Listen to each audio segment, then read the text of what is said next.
what's up, fellow Metazoo fans? Or former Metazoo fans, I guess I should say. Oh, man, it's been a while.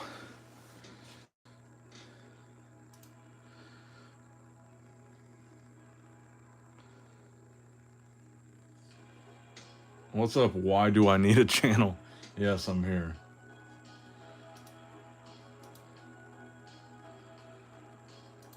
Let me make sure we're live. There we go.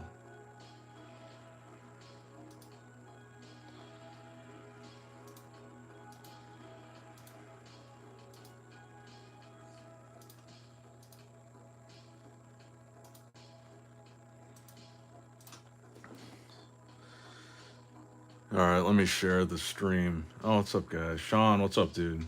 What's up, Jake? Let me go ahead and share the stream on Instagram.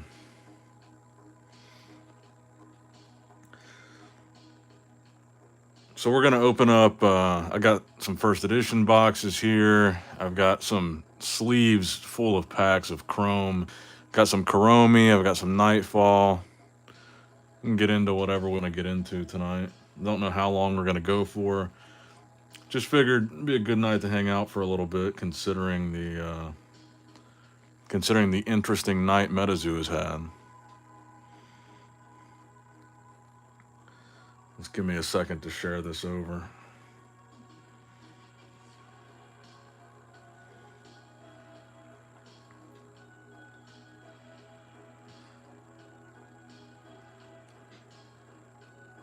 Oh, thanks, man. It's not my birthday yet. This isn't, I should say, this isn't the birthday stream.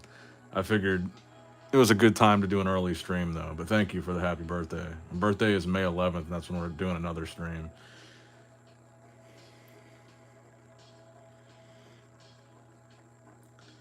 On the birthday stream, though, 3 boxes of Kickstarter.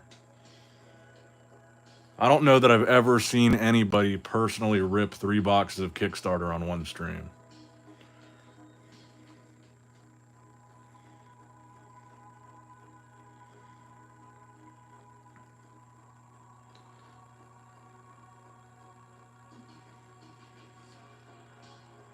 There we go. All right, it's shared. All right, let's see. What did I miss in the chat?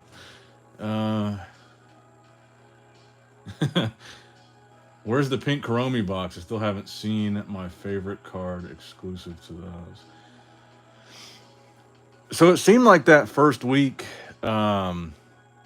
several people were able to find the pink Kuromi box at Five Below. I was able to find one. It was not sealed. I saw a couple people were able to buy it sealed. And I talked to a couple other people that found it at Five Below. And they said the workers were willing to get some out of the back, but they weren't allowed to sell it sealed. So I guess you just have to ask. Maybe some workers don't care. Maybe some do. But I believe in response to Pee-wee's comment, he says Five Below was released without permission then. I believe that's what Mike was referring to in the live stream tonight when he said that there's product showing up now in big box retail stores, and the money from that product is not showing up in the right bank accounts. I believe he's referring to that pink Kuromi booster box. Because if you go back to previous interviews, old interviews of Mike, he actually said he didn't even know if the pink booster box existed.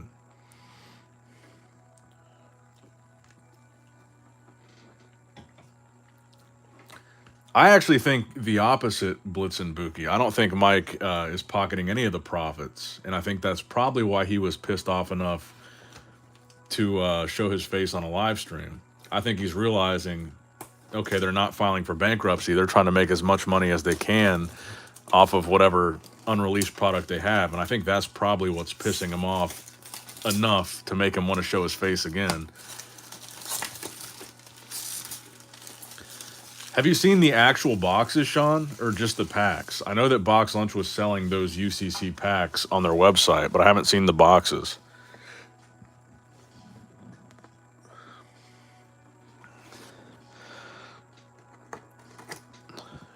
Mike and Umu working together? I highly doubt that. So yeah, the birthday stream will be on May 11th, so it's a couple weeks away. I just wanted to do an early one tonight, but I've got 10 boxes. I don't know how much we're going to be able to actually open that night, depending on what time we get started. But for that night, I've got 10 boxes of first edition. I've got 3 boxes of Kickstarter, and I've got about a case of every other set. I don't know how much we're actually going to get through, but we'll try to get through a lot of it that night. I'm not even going to save this till the end. We'll just do the box topper right off the top. What's up, Escaped Alien?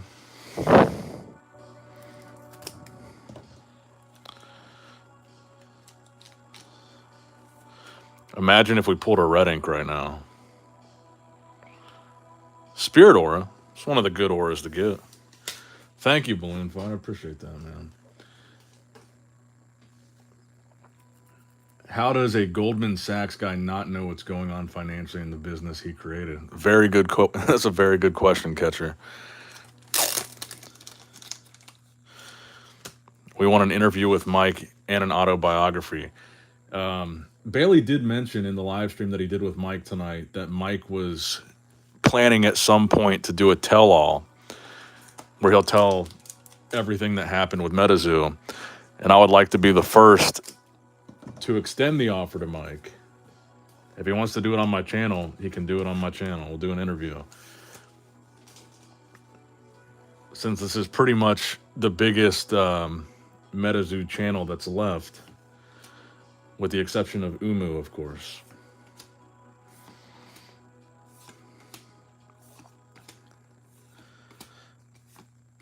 But I doubt he would do it. I haven't said very positive things about Mike over the last few months.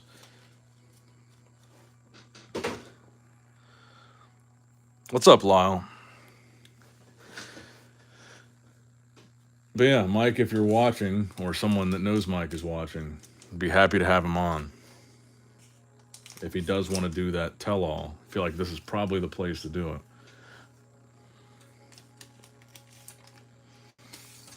I do have a theory, though, because like I said, I've heard 20 different stories of what's happening with Metazoo.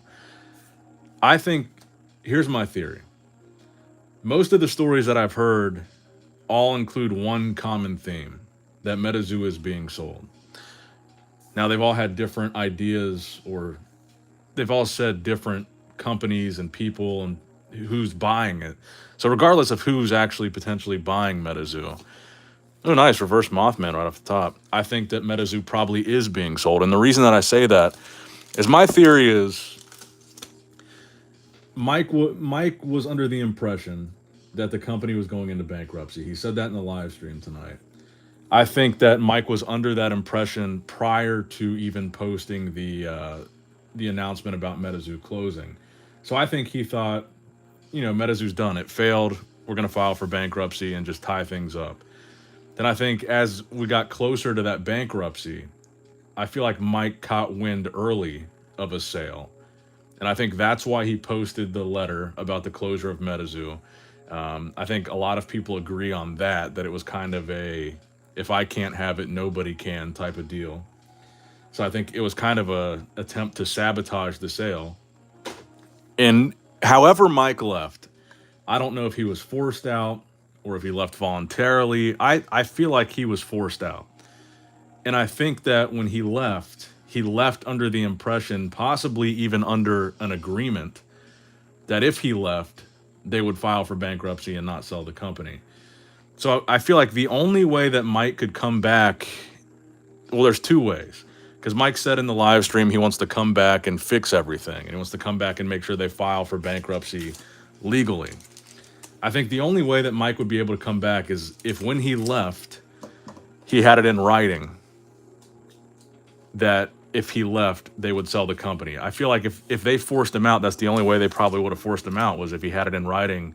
Or I'm sorry, if he had it in writing that they would file for bankruptcy. So the only way that he could come back is if they are selling it and he can prove they're selling it, then they're in breach of contract, and then maybe Mike regains his control.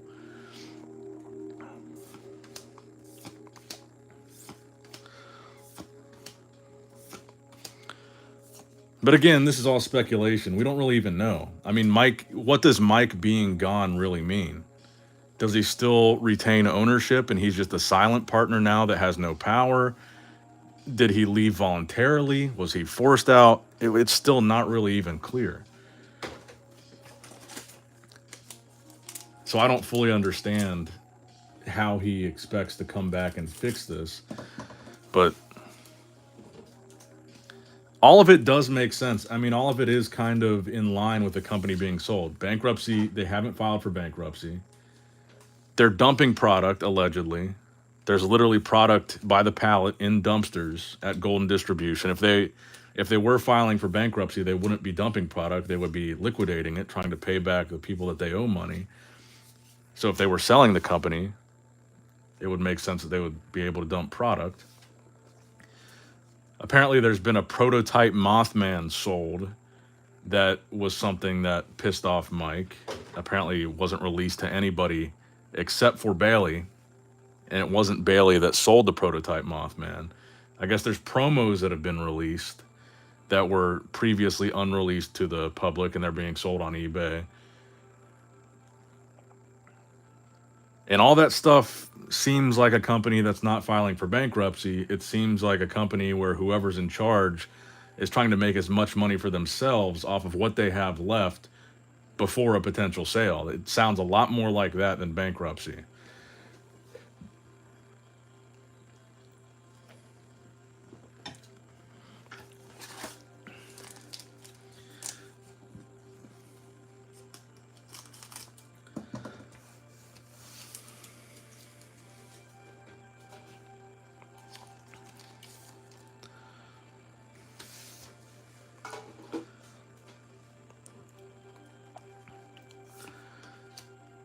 Even if Metazoo isn't bankrupt on paper, how do they have any money? We know they owe multiple people and companies money, and they're not making any money. They're not releasing any product. They haven't even released product that people pre-ordered. They're not even having it print. They don't even have the money to have it printed. So even if they're not bankrupt on paper, they don't have money.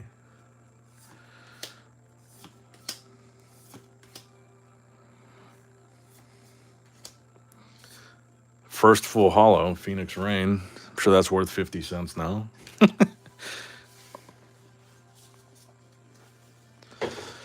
Well, that's the thing. That's another thing, Aaron. If Mike was forced out, like I said, I think there was probably some kind of agreement, whether it was a written agreement or whatever, to where he wouldn't talk. And it could have even been an NDA that he signed. And like I said, I think a really good theory is that when Mike left, he left under the condition that the people that remained would file for bankruptcy and close the company responsibly. And if they now are not doing that and they're in breach of contract, then his NDA would be now a moot point, and he would be able to, I don't know. It's an interesting situation. That is not the actual Andy Moran. I don't think the Pawn Stars thing is happening. I think that's pretty safe to say.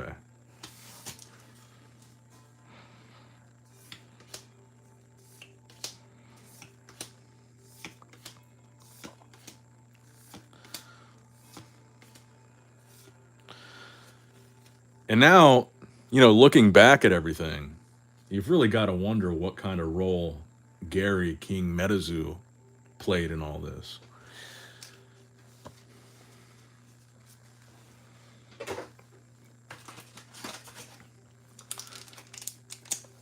And I see people talking about Umu in the chat. Is it true? I think I saw Umu say that Alpha Investments has now deleted all the videos where he talked about Metazoo. Is that true? So he's really trying to distance himself from the fact that he promoted it? Gary said they recorded in mid-March, likely won't release until August when it goes on air. So I don't believe that for a second. That shit's not happening, dude. Let's be real. Black Cat Reverse. I feel like I picked a bad box to open. Do you think Metazoo is going to hit us with, I didn't hear no bell, Rocky style? I doubt it. I bought these card dispensers, these pack dispensers, because I thought it would like facilitate the stream a little bit better. They really don't work that great. So let's break up the monotony of this first edition box. Let's open some Topps Chrome in between. And these came from a hobby box, so I'm sure they're not going to have the greatest pulls.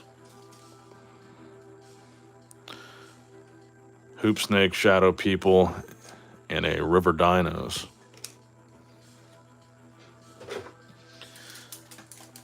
The damage is already done. Most dedicated Metazoo collectors are done and probably won't ever come back. I agree with that, but I do think... I think the only way a company would come in and buy Metazoo is if they had plans for it beyond what already existed, beyond just the card game. If they saw potential in the IP to reach a brand new audience. Because right now, what Metazoo had was collectors and speculative investors of trading cards. And I feel like if a company were looking to buy Metazoo, the only reason they would is because they saw potential in the IP to do something entirely different and maybe way bigger with.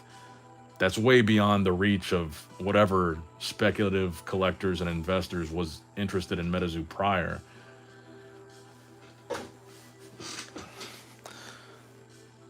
Because let's be honest, Metazoo had a really small audience. They were just very dedicated and a very cult-like following.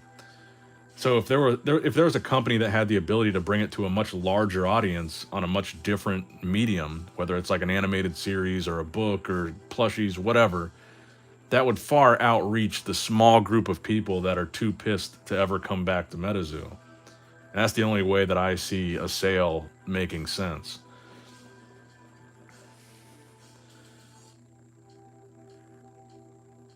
How have boxes held up? I know nothing about it. Most boxes have gone down significantly, but there's some boxes that are hanging in there surprisingly. Like the Kuromi boxes, you guys can correct me if I'm wrong, but I think the Kuromi boxes are still hanging out at like $50. I think native boxes are still at like 50. I think Seance is 35 to 40, but like Wilderness, second edition, UFO, those are going for like 15, 20 bucks a box. Kickstarter boxes, I bought my 3 Kickstarter boxes at $700 a piece. I bought my 10 first edition boxes at $80 a piece.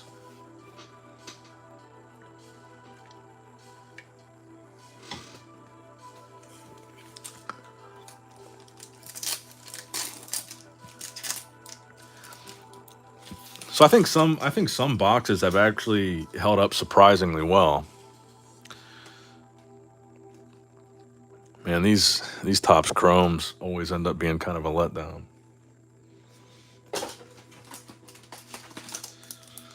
I hope it does sell. Would love for the IP to live on. I think there's a strong possibility that it is going to sell. It seems like that's what all this is. That's what all this fuss is about.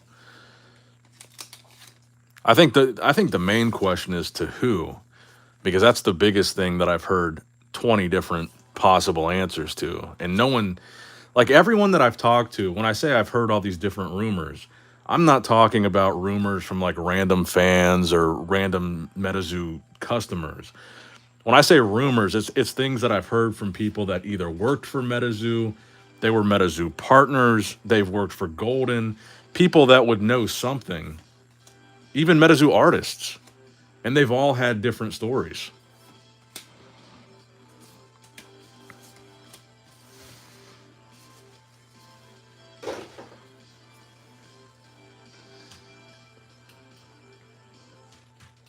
Now, the latest one that I've heard that I think is kind of an interesting one is that UCC, which is the company. So if you look at the back of like a regular Kuromi pack, there's no UCC logo. But the packs that come from the pink boxes that are at Five Below and that were at Box Lunch, they have a UCC logo on the back. And UCC is essentially a distributor for Sanrio. Sanrio is the company responsible for Hello Kitty and Kuromi, etc. And they just now are distributing this pink Kuromi box to these big box stores. And I heard another rumor that UCC was the buyer. In Mike's letter about the closure of Metazoo, stalled that deal.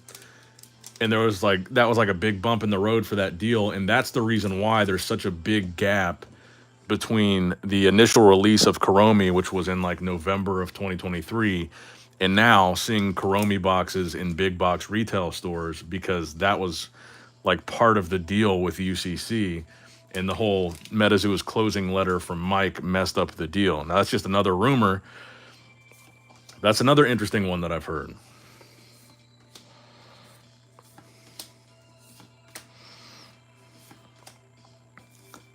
But prior to that, you know, we heard Bandai was a potential buyer because of his affiliate, or because of Steve Aoki's affiliation with Bandai. I've heard that there's like companies, not just customers, but companies that are owed money by Metazoo that were basically offered a chance at the IP as a way of paying back their debt, like the debt that was owed to the companies by Metazoo. And the companies were not Bandai or UCC.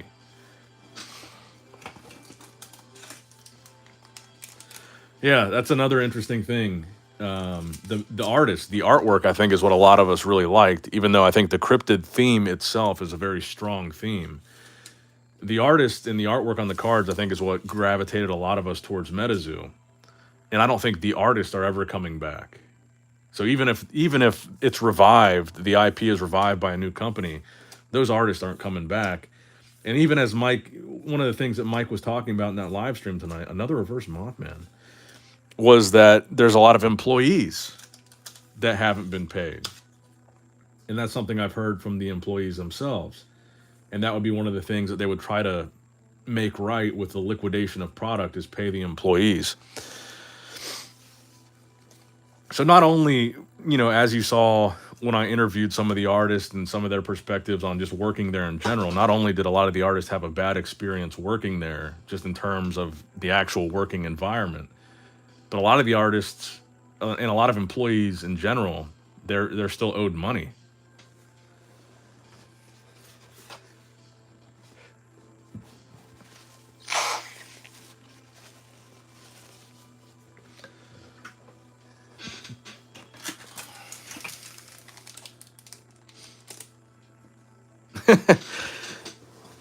You heard Argos was buying it, and he's burying it where it belongs.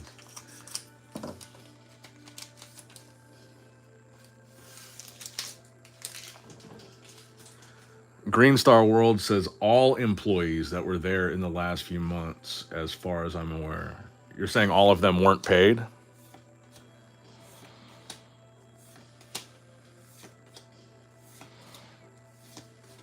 Reverse Loveland Frogman. So we're getting some pretty good reverses. Not getting any hollows.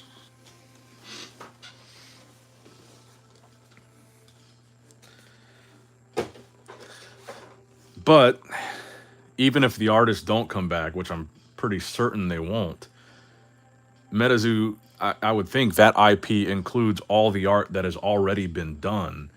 And they could just hire new artists that do similar style of artwork based on the concept art they already own from the artists that they used to have. I mean, as talented as the artists were, these beasties and like these designs aren't like super complex ideas. It's not like you couldn't have a new artist come in that does really good watercolor or really good, you know, sketches or whatever, and come in and reimagine those beasties in the same vein as the artwork that already exists and have it still look good.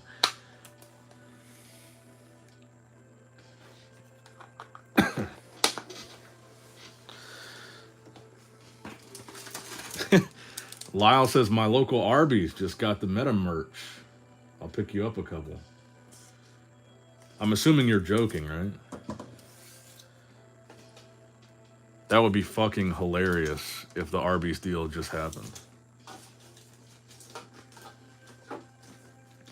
Well, I heard that most of the artists have moved on. I think a lot of them are working with Chronicles of Arcane.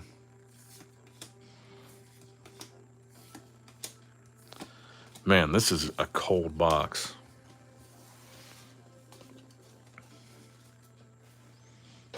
Let's see if I can pull a pack of... That actually came out pretty easy.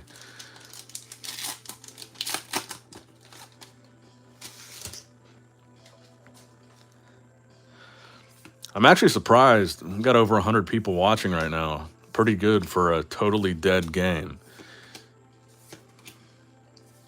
Man, Chromie can get pretty underwhelming too. Let's do another Chromie pack.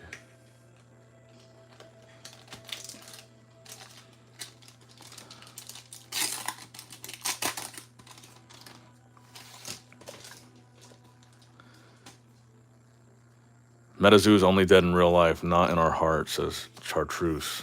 Very true. If anything, I've been enjoying it. As a collector, I've been scooping up quite a few booster boxes here in the last couple weeks. Like I said, those 3 Kickstarter boxes that I bought, 700 a piece. I thought that was a pretty good deal. Considering the fact that the only other Kickstarter box I ever bought in my life was like at the end of 2022, and I paid almost $4,000 for it. And now I'm buying 3 boxes for like $2,000.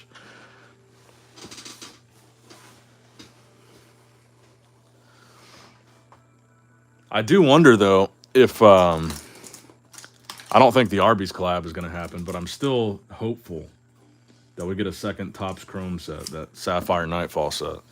What's up, Pokebarn? Good to see you. Just got off, about to watch your last vid. Awesome.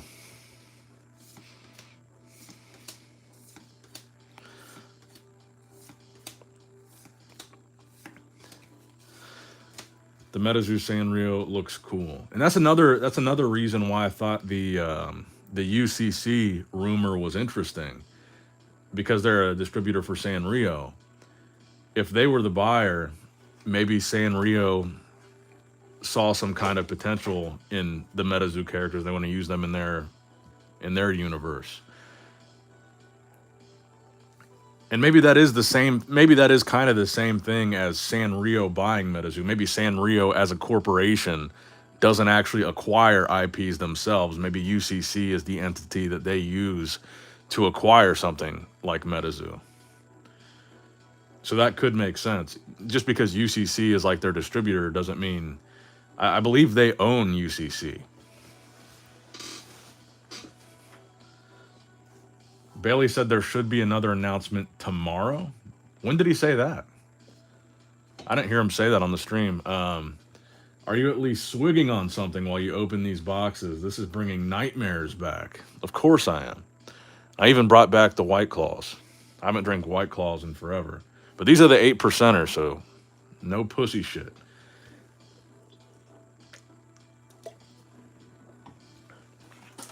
Oh, he said it on the Discord? Interesting.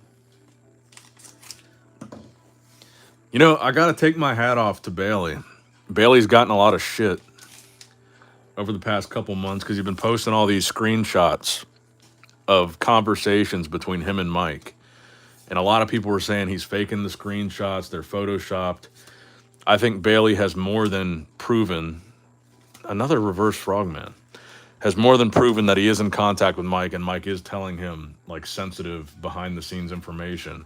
And he proved to me personally, by the way, I said this in a video, Bailey, me and him have talked a couple of times, and he sent me a screen recording of his phone. So going into his messages, then going into his contacts, showing Mike's contact information, showing his number, then going straight into the messages, which were all the screenshots that he shared. And it was Mike's actual number. But I think Bailey also wanted to like publicly prove it, that he's not lying and photoshopping stuff by doing that stream tonight.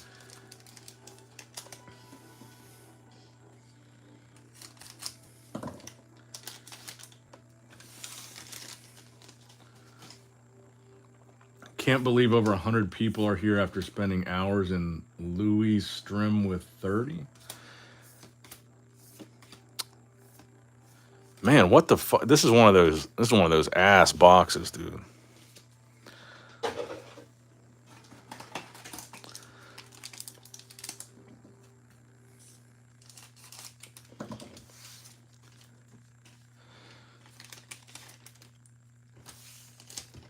Wow, people really care. People do really care. That's the sad thing. That's really the tragedy of the story of Metazoo, is the way they treated their fan base and their customers and the way they mismanaged the company. Because honestly, this is a great fan base. The fan base and the community is what's made it so fun. Everyone loves the idea, whether it's the artwork or the cryptid theme or whatever. The people that are here right now loved the idea of Metazoo.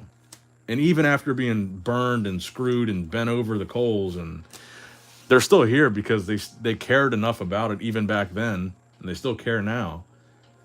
They had a really good following. They had a really good thing going for them, and they blew it.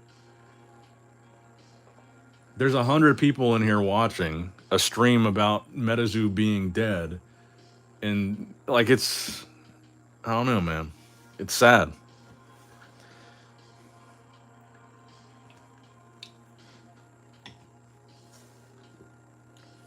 Let's do another.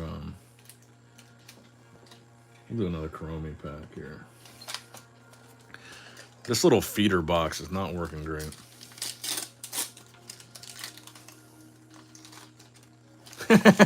I'm just here for the drama, truly though. That's a fair point. I think a lot of people are here just to watch the drama. But I do think there's still a big chunk, that is like just the Metazoo community that wants to know what's going on.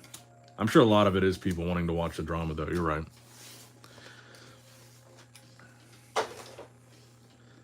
And I'm not saying the Metazoo people that are here because they still support it. They're here because they still care.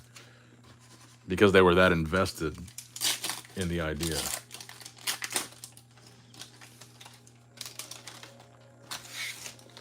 I think cryptids are bigger in 2024 than ever, says Lyle.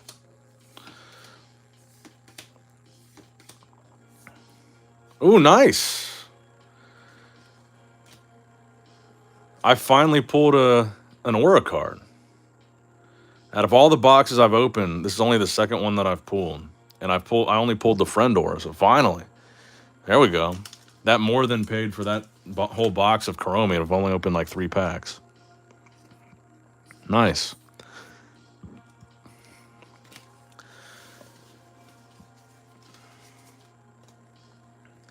I will say the singles prices for Chromie on cards like that, not all of the Sanrio 6, but on cards like that, have actually held up pretty decent. Maybe someone can do a price check and see what it's going for now. But I think it's still close to $100 cards. $100 card.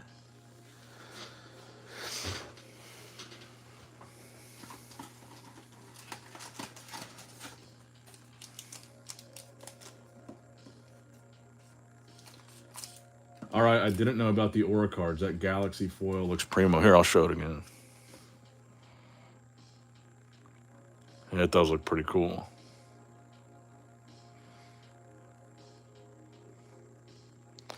That's $1,000 card, or at least it should be, considering it's 1 per 100 booster boxes, it seems. They really are hard to pull. It is kind of like a secret rare.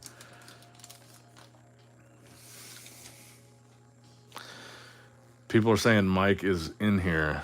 Like I said, Mike, if you're in here, I'd be more than happy to, whenever you want to do that tell-all, if Bailey was telling the truth, be more than happy to have you do it on my channel. I think it would allow the maximum amount of Metazoo fans to see it.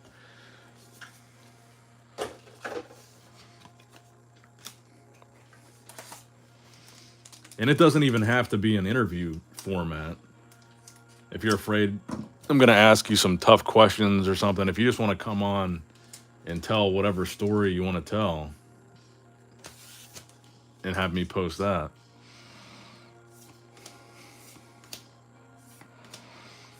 I just want the Metazoo fans and the Metazoo community to get as much information about what actually happened as humanly possible.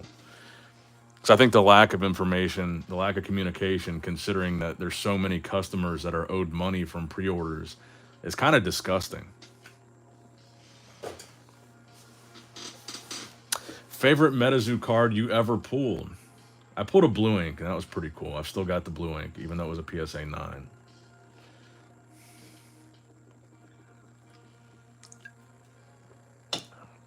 I think that's what a lot of us are hoping for. I'm hoping we do get a Sapphire set from Topps Chrome.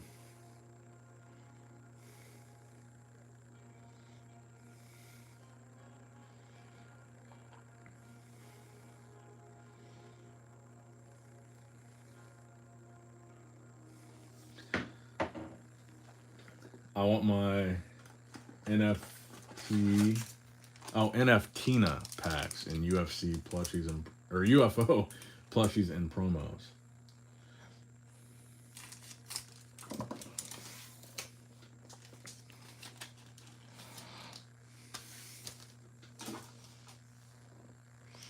What's the news? I missed it. So if you missed it, Mike Waddell went on a live Whatnot stream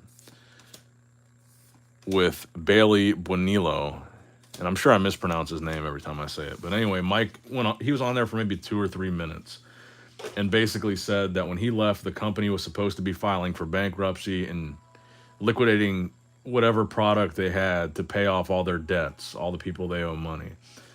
And he said basically with the dumping of Metazoo products by Golden Distribution, allegedly, there's grails that have been leaked that are being sold. There's Metazoo product that's being sold that was unreleased to the public.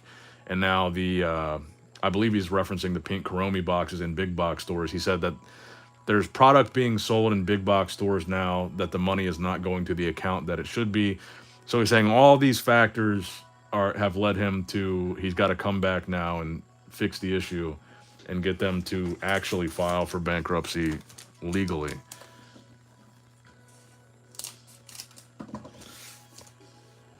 But from the sounds of it, he's been pretty out of the loop.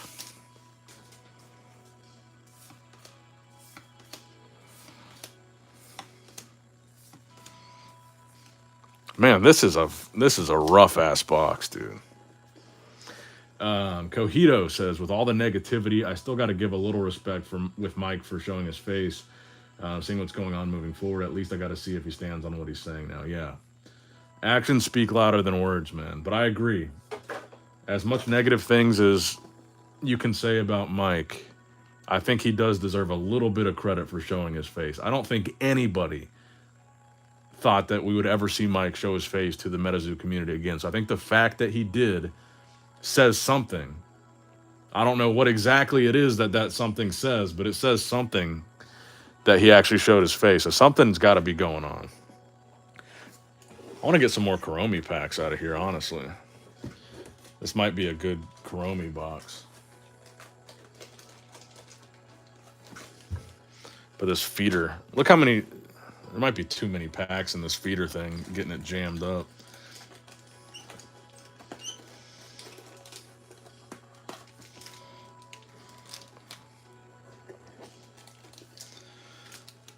Because, I mean, Mike had to know that if he ever showed his face again, especially, I'll say I'm even more surprised that he showed his face in a live stream format where people could comment live and react to him live, where he had to face the comments and not like a pre-recorded thing, like a pre-recorded statement. So I got to give him a little credit for facing the music a little bit, not only showing his face and addressing the community, but doing it live. I did not expect to ever see that happen. I got to give him a little bit of credit there.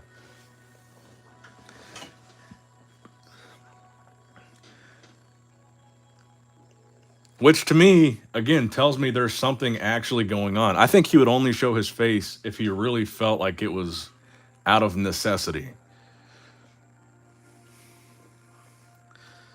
Like something bad has got to be happening with Metazoo that would force him to come out of hiding, because essentially he has been.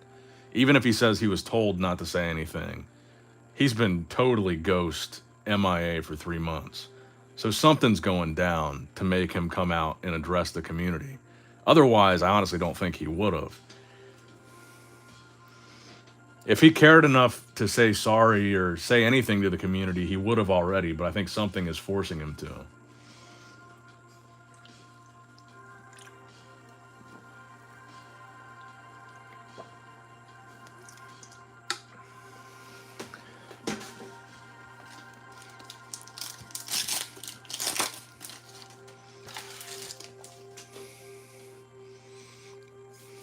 Bailey knows his exact location.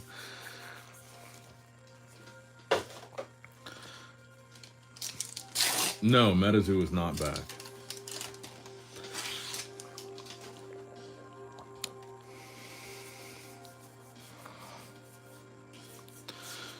Do you think he is sorry without peer pressure? Honestly, I think he is to an extent. Maybe not necessarily sorry for screwing people over or sorry for the last 3 months. But I really do think, as much negative as people have to say about Mike, I still really do think that he cared about this idea. I know everyone's going to probably laugh at that and say it was a rug pull from the beginning. It was designed this way. It was supposed to be a thing to just take people's money, get as much money as possible, and then bounce. But there's part of me that really believes that Mike was passionate about this idea that he conceived. And I think he's sorry that it failed the way that it did. And I think to an extent he's probably sorry that he disappointed so many people. But it's probably more that he's sorry out of embarrassment than he is that people actually got screwed. That's what I would say about that.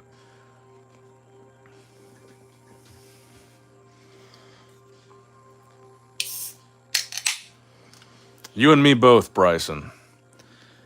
I got peer pressured into backing Nom Nom. I bought 4 booster boxes from the Nom Nom Kickstarter, and I've been sent like 20 other Kickstarter TCGs since Metazoo has failed, but Nom Nom was the only one that I bought a couple boxes from.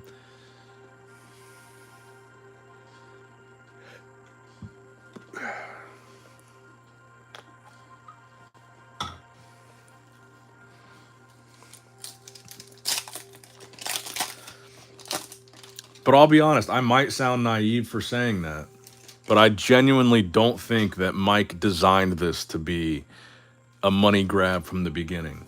I think if you watch some of his early interviews before Metazoo was even making any money, before Metazoo took off, because I don't think there's any way that Mike could have predicted that it would be as big as it ended up getting. And if you watch these really early interviews of Mike, like even, I think there was some even right before first edition released, he sounds like he was really passionate about this idea. So I genuinely believe that he's at least sorry that it failed.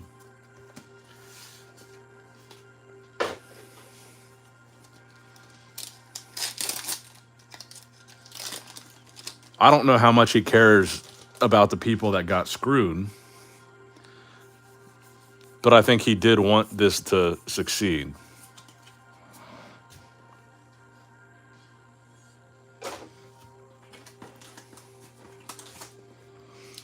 Yeah, that's the other thing too, is it's hard to tell with Mike because so much of what he says contradicts himself, and so many of what he has said, as whether it's interviews or like the letter that he posted, have been total bullshit. So it's hard to tell what if anything he's saying is true.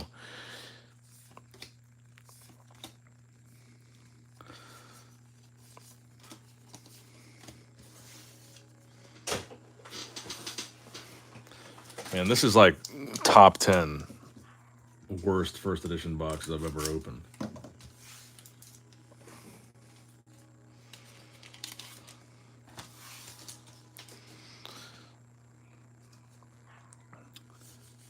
Yeah, I agree with that, Brooklyn. The print run was a big issue. And you can see that now. Like the biggest failures of Metazoo price wise are the highest printed sets. UFO, Wilderness, and second edition are basically being given away.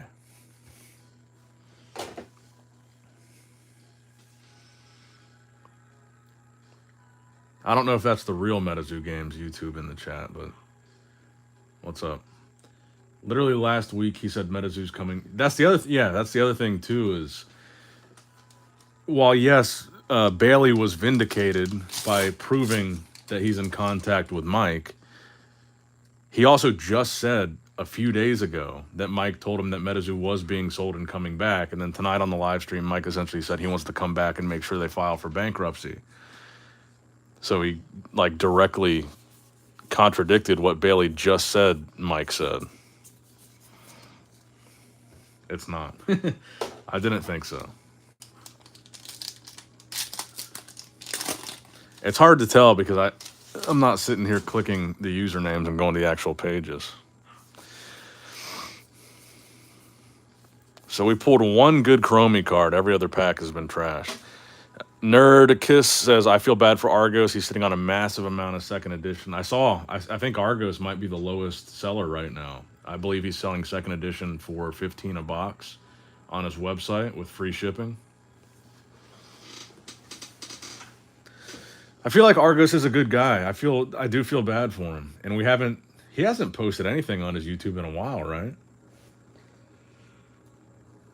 But I bought a few things from Argos's website over the past month and a half, 2 months. When I pick up boxes, I picked up a few boxes of second edition from him. I picked up a few boxes of Kuromi from him. I bought a Bear Walker skateboard from him. I try to give him as much business as I can when he's got reasonable prices, and they're all reasonable.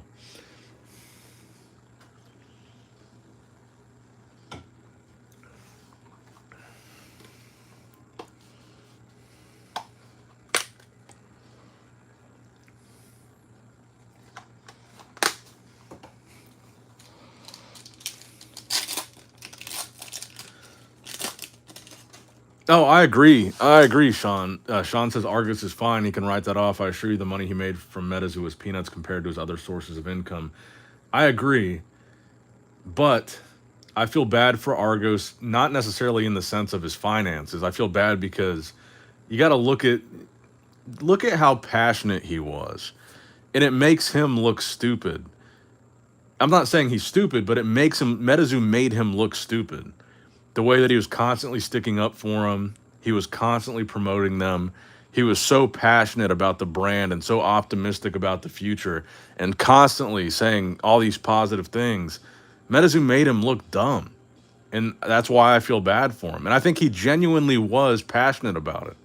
So not only did he lose money, whether or not it affects him, because he does very well, I feel bad for how Metazoo made him look.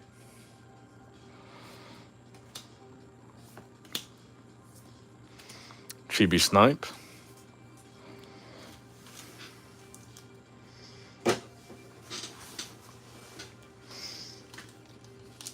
Yeah, Tormentic too. Tormentic has a great channel.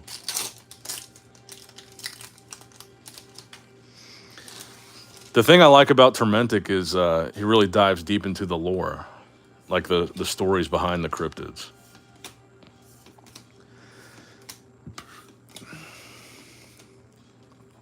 Finally, some hollows from Kuromi. Let's do some more first edition. Hopefully this box can turn around. I think we've only had like 2 full hollows from first edition so far. I might have to grab another box. How many White Claws to give the chat a little kiss? I've only had 2 White Claws, but they are 8%.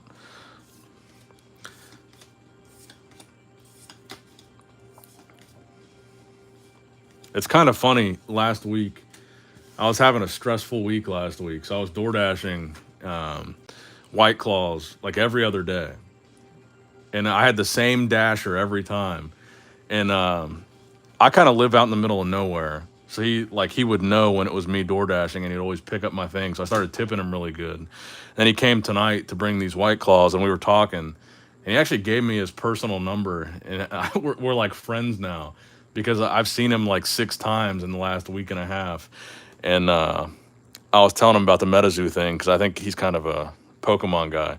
Anyway, that was kind of a weird tangent, but he's been here so many times in the last week and a half.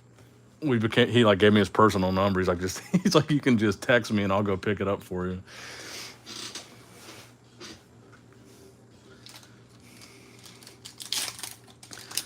I guess you had to be there. I kind of live out in the middle of nowhere, so when someone comes out here 6 times in a week, it's noteworthy.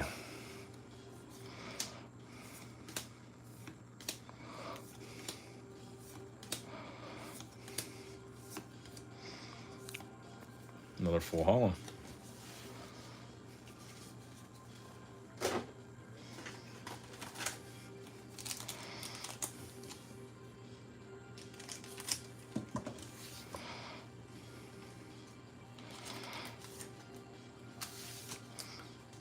Oh yeah, Sean, you're the same guy that sold me that Mothman, right?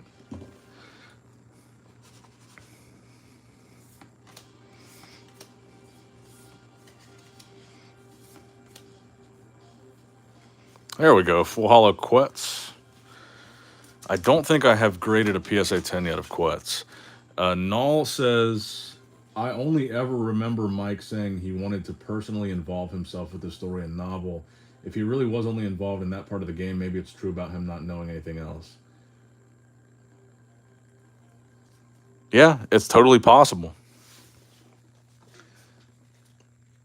I thought so, yeah. I appreciate you, Sean.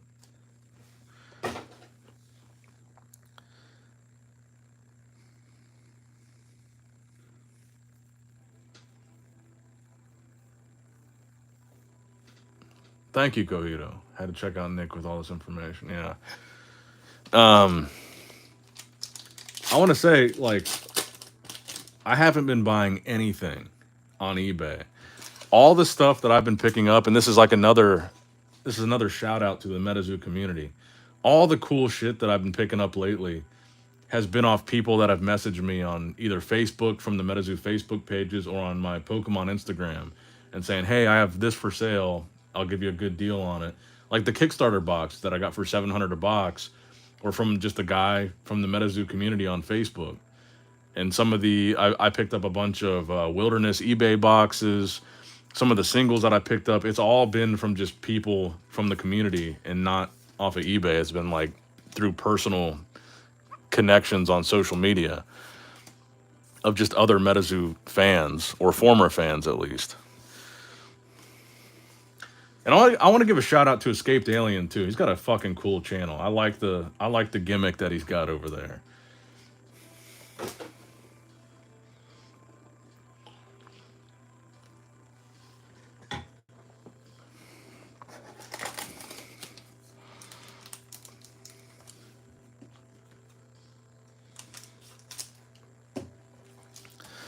But at least if Metazoo is dead, I can look at the glass half full. And I'm going to be buying a lot less stuff. And the stuff that I do buy, I'm going to be getting a lot cheaper. Because I was doing my taxes for 2023. And my total expenses, like business expenses, which include my eBay, was over $200,000 of spending. And a very big bulk of that was trading cards, specifically Metazoo. And I think in 2024, I'm not even going to spend a fraction of that on Metazoo.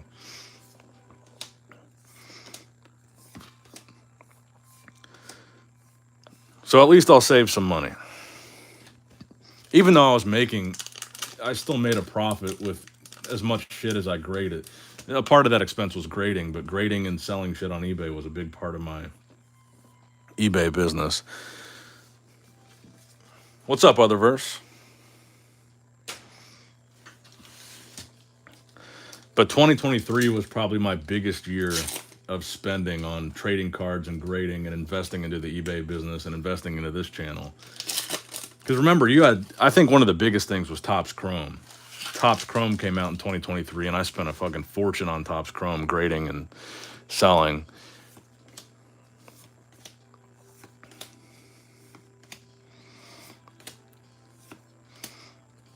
But keep in mind, my main source of income isn't this channel or eBay. It's my other YouTube channel, and then my sponsors that I have on that channel. So it's significantly more than $200,000. But it was a lot of spending, and that was mostly on this small part of my business.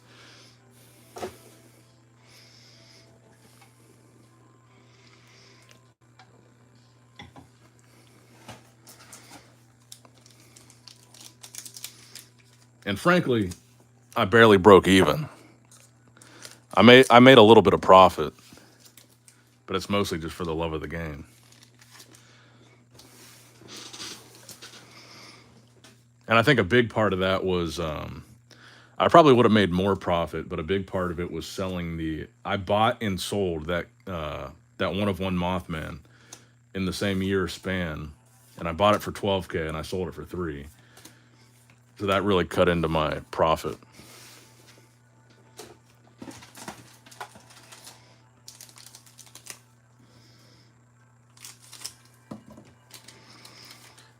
Oh no, I haven't seen it yet. That's the wrestling movie, right? About the Von Erich family. I have not seen it yet. I heard it's very good, though. I heard it's sad, but I heard it's good. Thanks, Richie. It's not as useful as I thought it would be. It's kind of hard to pull the packs out. Let's do the Pokemon one here. I've got some. I actually bought these dispensers both for the stream and my cousin. He's my age, but he's got two sons that are really into Pokemon. So they came over a couple weeks ago, and they always I always have Pokemon cards and stuff for them to open when they come over. But I got these dispensers so they could come over and pick out some packs. But honestly, it's kind of a tight fit in this dispenser. Let's get out some 151 here. So I got these for them, and I thought they would work good for the stream and kind of speed things up so I wouldn't have to open booster boxes and ETBs and just have the packs ready to go, but they're not that efficient. What's your favorite Pokemon set of all time? I really liked Evolutions. Of modern stuff, 151 is probably my favorite. I'm not a huge fan of the modern sets. It's a cool Charmander artwork. Code card.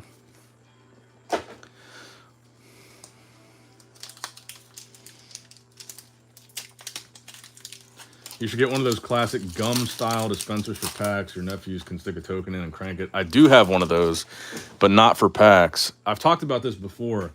Some of you guys might be the same age as me, but when I was a kid, the real big thing when I was a kid in gumball dispensers was homies. And I've got a homie gumball dispenser that dispenses homies in the capsules, and they love those. Nothing. All right, back to Metazoo.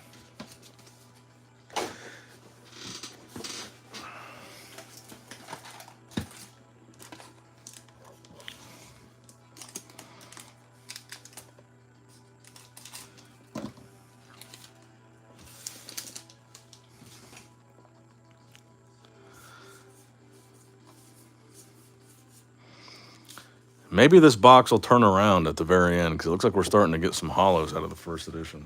How many packs we got left in here? I never had homies in my area.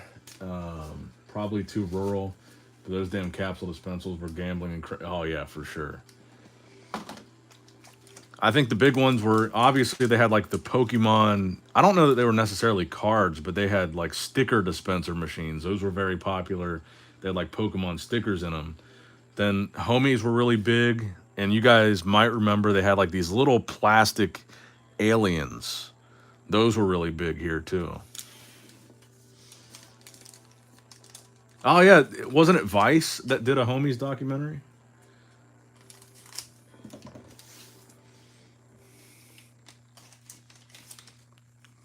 Oh, I do remember the ninjas too.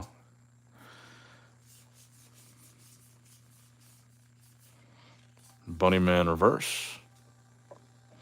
It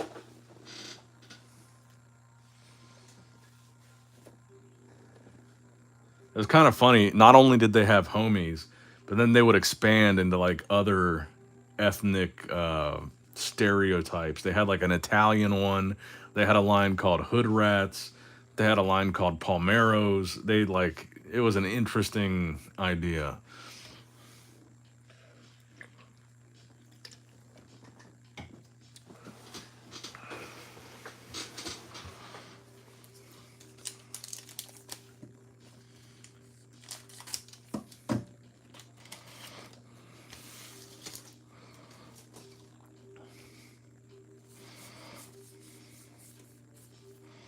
Reverse Sinkhole Sam.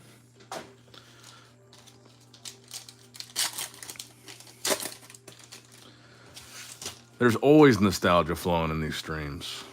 My brother. I swear we've got the same full hollow like 4 times.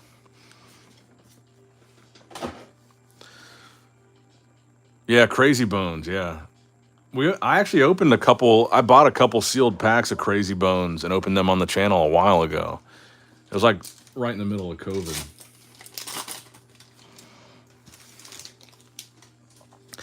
Tyler says, I tuned in late. What's your take on the overall Metazoo news from today?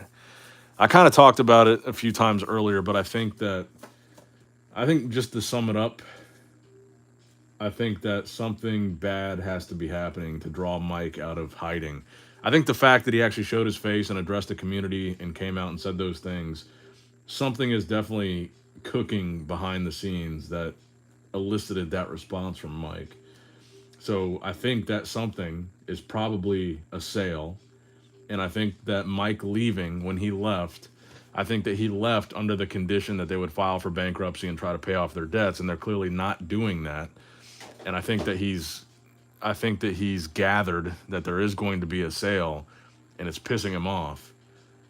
And I think that's why he's back, and that's why he's saying the things that he's saying. Because I think my theory is he left under the condition that they would file for bankruptcy, and now that he's gone, they're clearly not doing that. And I think that's really irritating him.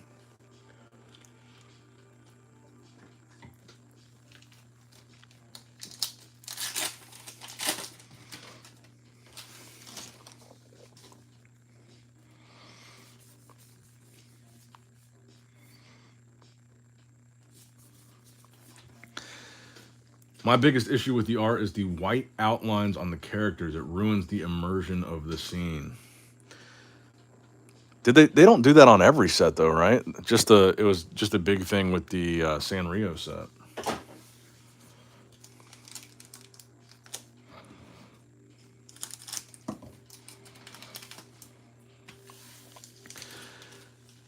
I feel as though Mike's move had to have been advised by a lawyer or something, says the Comic K.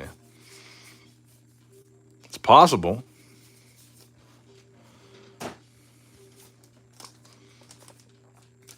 Thanks for the update. Just curious, as everyone has a different take on the situation, and I know you try to look at it from a non-biased standpoint. You know, like I said, I think it's kind of hard to believe anything that Mike says at this point because Mike has such a track record of just not telling the truth.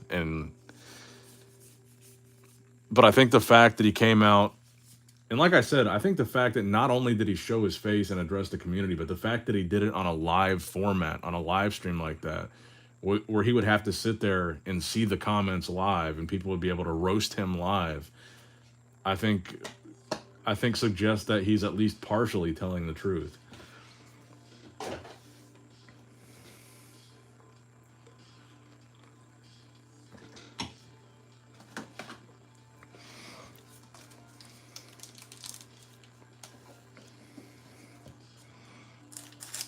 Frankly, though, I never thought we'd hear from or see Mike ever again. So I thought this was probably the biggest Metazoo story we've had since the closure. I thought he was gone. Man, getting crucified on this first edition.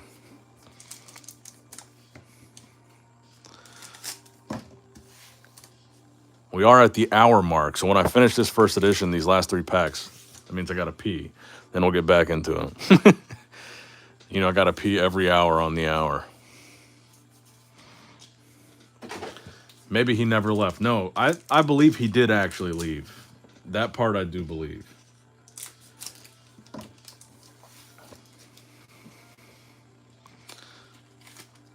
He looked thin compared to the last we saw of him, says Sean. I also think he looked like he aged 5 or 10 years in 3 months. He looked stressed. And Nexogen says, and we're going to hear it too.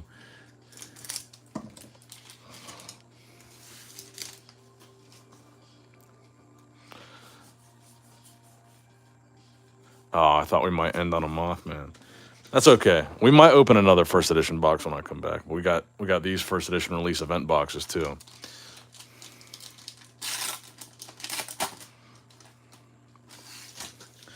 So at least from Kuromi, we did pull one major hit. We pulled the Chibi Aura. My melody. All right. So now I'll pee, and then we'll come back and we'll get into all this goodness back here. So don't leave. Stay right there. I'll be right back.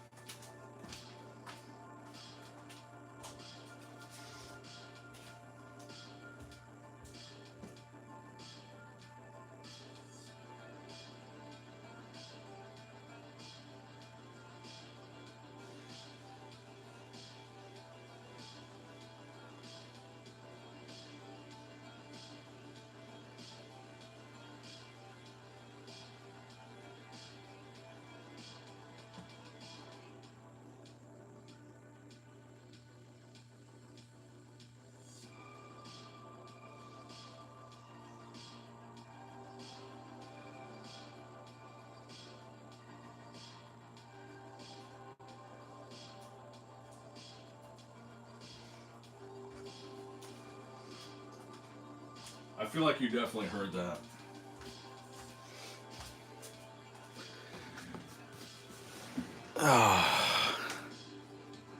I turned the music up before I left. Sometimes I'll turn the fan on so you guys won't hear it, but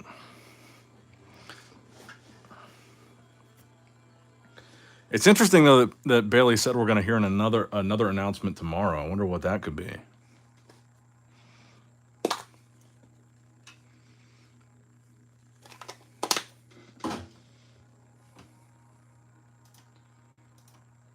Let's see, what comments did I miss? I'd get back into the zoo if Mike didn't come back. I don't think Mike's coming back to stay. Yeah, make sure you guys like the stream if you enjoyed it. Oh, I've only got 34 likes and 100 people watching. We got to get those likes up so more people come in. Cheeseburger, what's up, dude? I haven't seen you in a while. Good to have you back, my brother.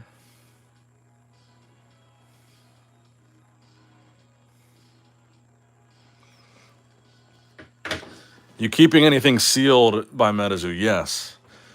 So I've got like a multi-tiered Metazoo collection. I've got like this display case, and I've got one shelf of the case that's one sealed box of every set, including like tops, including the eBay boxes, including the Kuromi 2-pack collector's box, like all that stuff.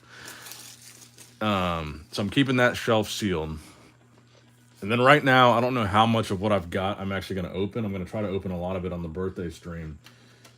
But I've got about a case, and by a case I mean 12. Well, I guess 2 cases of every set. So I've got like 12 boxes of Nightfall, 12 boxes of Kuromi, Wilderness, etc. Then I've got a bunch of random stuff too. I've got like duplicate boxes of eBay stuff. I've got duplicate tops box, just other stuff that I might open, I might keep sealed. I don't know how many more Metazoo streams I'm going to end up doing over the coming months and years, but I'll try to open a lot of it on the birthday stream, save some of it for future streams. But at the rate that I've been streaming lately, which is not very often, I would imagine I'd probably keep more than one box of each sealed. But at a bare minimum, I'll keep one box of each sealed. The Kickstarter is going to be fun, though. I've only done 2 Kickstarter streams on this channel. All this Metazoo that we've opened, I've only opened 1 Kickstarter spellbook and 1 Kickstarter booster box. And the last time that I opened a Kickstarter booster box, I paid almost $4,000 for it. This time, I've got 3 boxes to open, and I paid $700 a piece. So it'll be the biggest Kickstarter stream I've ever done. And I still think it might be the biggest Kickstarter stream ever done for a personal opening. I don't think I've ever seen anybody open, hell, even more than 1 Kickstarter box for just themselves on one stream. Because that's like out of all the shit that I've got, all these Metazoo graded cards that you see in the background, out of all my collection, I still don't have a Kickstarter Mothman full hollow and a PSA 10 because I don't want to just buy one. I like to pull it myself and then grade it. So I've been waiting till I can just buy a bunch of Kickstarter boxes.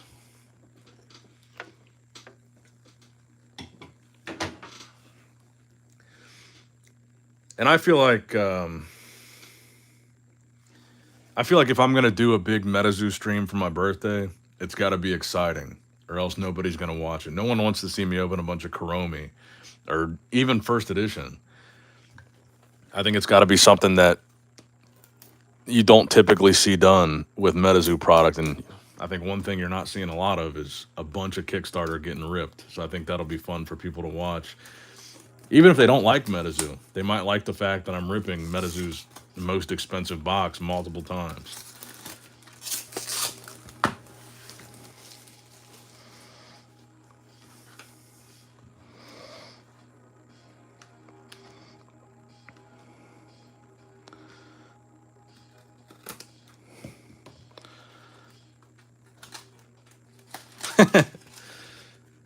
That might be a good title for a future YouTube video. Metazoo faked its death instead of Metazoo is dead.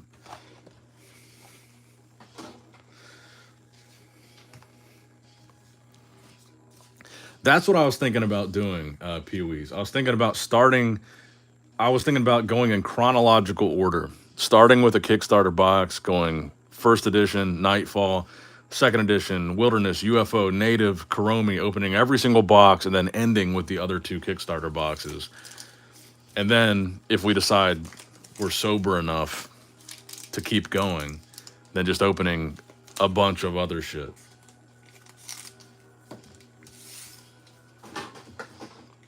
Beans is doing good. He's in the other room sleeping right now.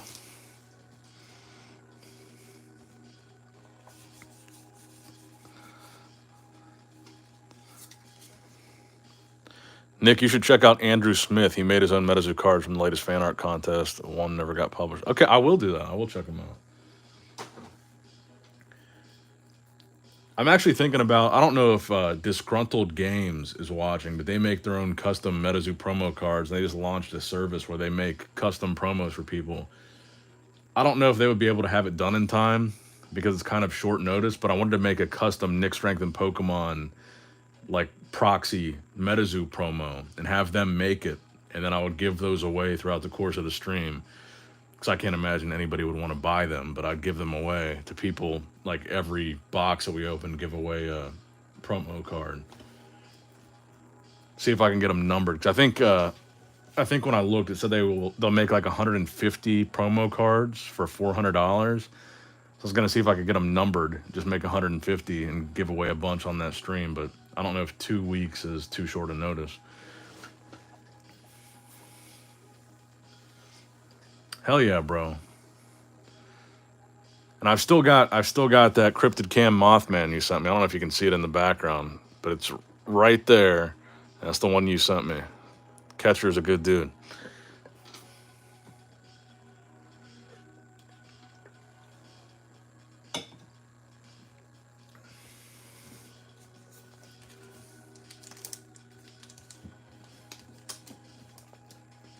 Tyler, are you talking about the owner of Disgruntled?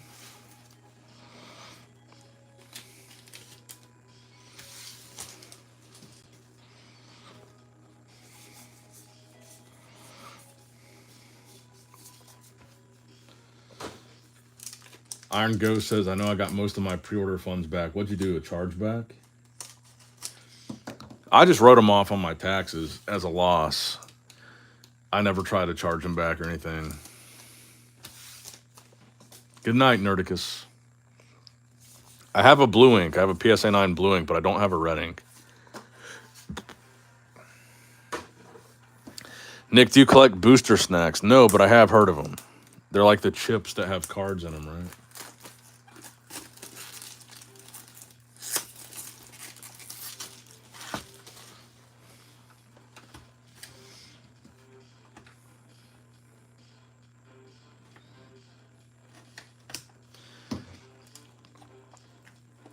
Can I see the blue ink? Yeah, I can go get it after we have to do a couple more boxes.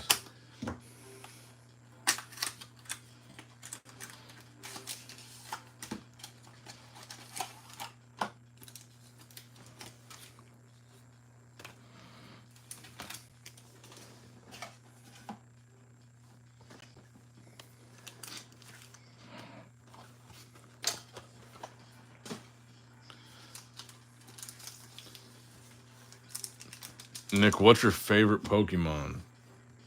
Either Charmander or Charizard, without a doubt. I've been thinking about for a while getting a Pokemon half sleeve on this arm, and it would be the evolution line probably of Charizard and like the original Ken Sugimori style of artwork.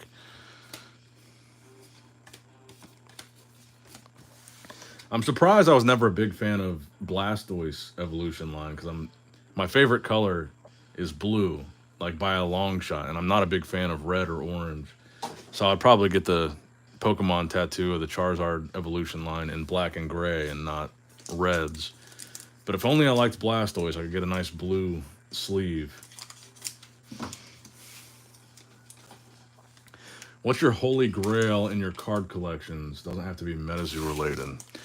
There's a couple things. I really like... I've got a PSA 9 base set Charizard. It's not first edition, but it's a Charizard that my mom got me when I was like 8 or 9 years old, when I was a little kid. And I've had it for the past 22 years. It's just been in a safe, in a plastic like, it's not a top loader, but it's like a plastic card case. And I've had it in my safe for 22 years. And I got it graded maybe a year and a half ago, and it came back a 9. That's one of my favorite cards in my collection. I've got an autographed, serialized Arnold Schwarzenegger trading card that graded a PSA 10. I'm really stoked about that. I like that card a lot. Metazoo-wise, I really like... Let's see, what's my favorite Metazoo graded card that I've got? I mean, obviously, I used to own the 1/1 Mothman. That was up there. I really do like the first sighting. I've got a PSA 10 first sighting Mothman. I really like that card. I don't know, those are probably 3 cards that are up there.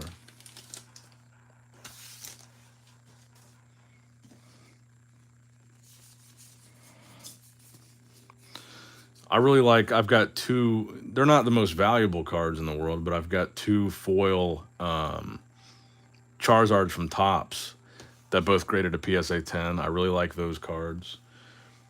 They're probably $1,000, close to $1,000 cards. I don't even know in this market. Yu-Gi-Oh wise, I've got a starter deck Kaiba Blue Eyes and a PSA 10. That's one of my favorite cards. That's my favorite Yu-Gi-Oh card artwork by far. That's like my favorite Yu-Gi-Oh nostalgic product by far, that starter deck. So that's definitely up there. The starter deck Kaiba Blue Eyes and a 10.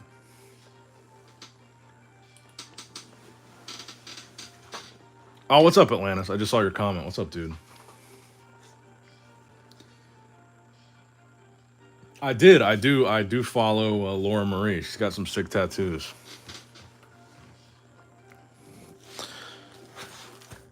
All right, let's crack into a Kuromi booster box here. A fan of dragons, it seems. Yeah, I guess that's true.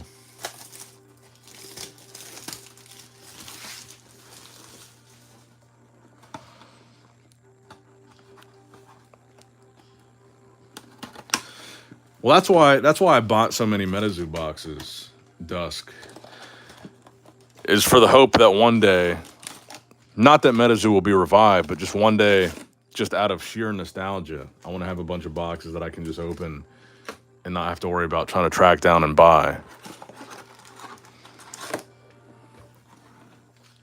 Let me get some more packs. Is there any more packs out of this? Because this is where we got the friend aura from, or the chibi aura, rather.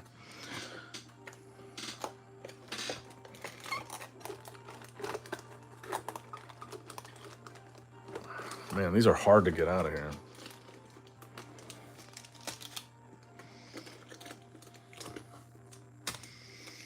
I would really like to pull at this point, I would like to pull the Secret Rare Mothman from the Kuromi set. Because we've opened so much Kuromi, and this is basically the set that killed Metazoo. So I think that would be a fun one to get that I'd probably hold on to forever just because that was the end of Metazoo, was this set. Come on, man. Gotta use the scissors to get these out of here.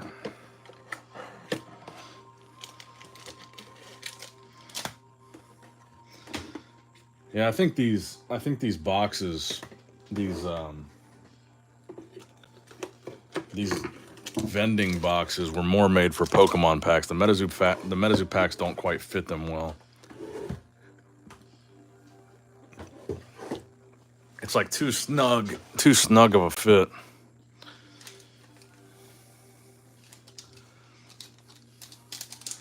I think a lot of people feel that same way, Iron Ghost. I think War would have been a really cool set, and I think the artwork would have been awesome. I think a lot of people are pissed. I was definitely more excited for War than I was for Legacy.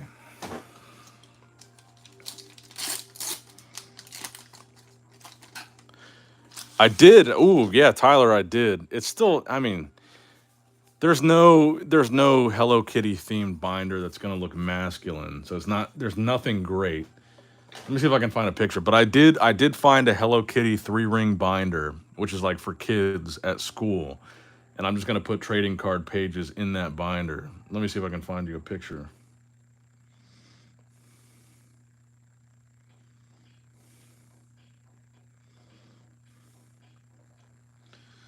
Let me see here.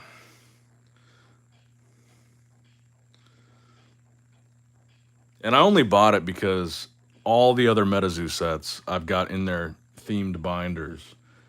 And it, like, my OCD is triggered that I don't have a binder for my Kuromi. So I had to buy a Kuromi themed binder.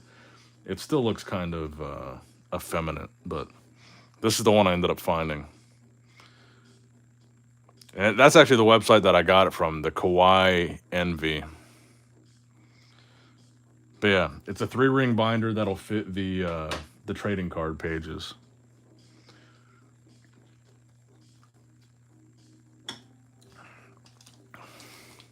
But I felt kind of sus placing that order.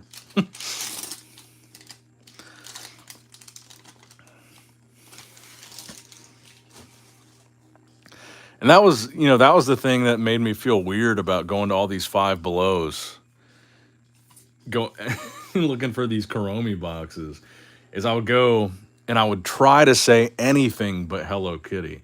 Because I would go and say, first I would say, do you guys sell trading cards here? They'd be like, yeah, we've got Pokemon. Then I'd be like, no, what I'm looking for is called Metazoo. They're like, we've never heard of that. Then I'm like, Hello Kitty. You guys have Hello Kitty cards here? Because I feel like they look at me a little sideways when I ask that.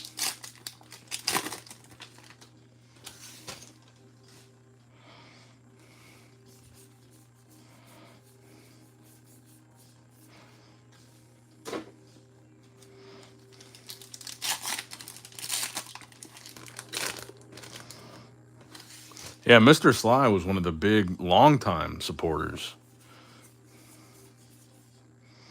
Chibi Mike the chicken.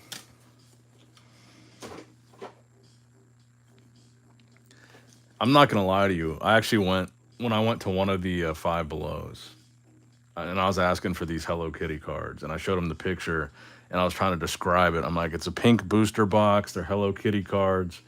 I'm not going to lie. I lied to him. I said I'm looking for them for my daughter. I don't have a daughter.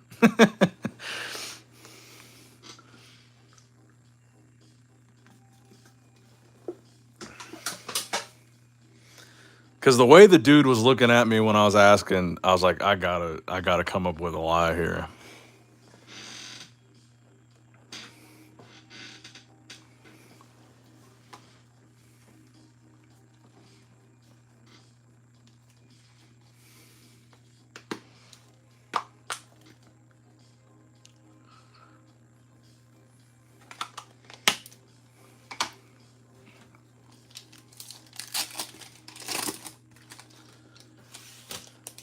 Iron Ghost says, I hope Mike's next message is another live, but I would die if he shows up with the Metazoo Crypto Nation theme song.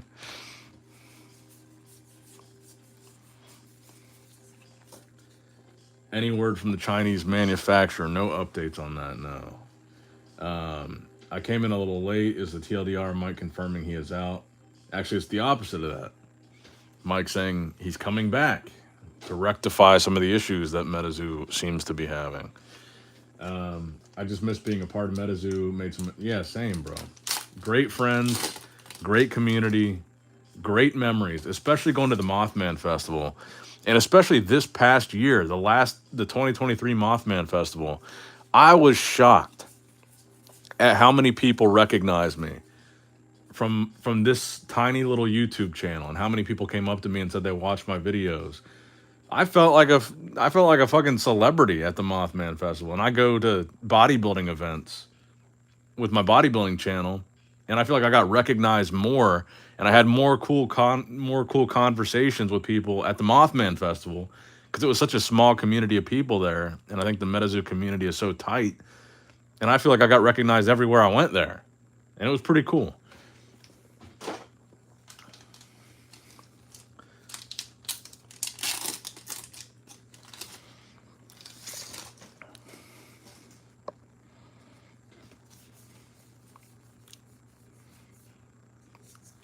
Karomi.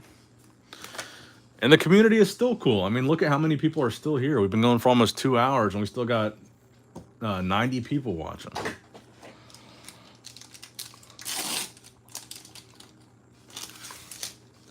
Best part of the Mothman Festival.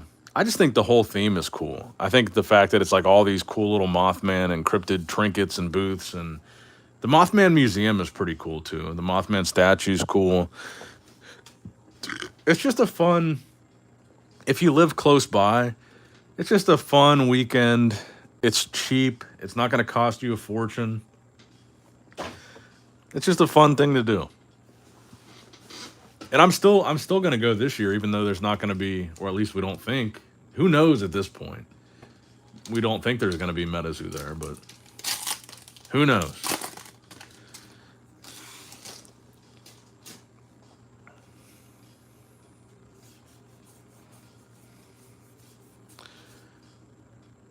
Anyone ask you about the pics in the box under the bed? What?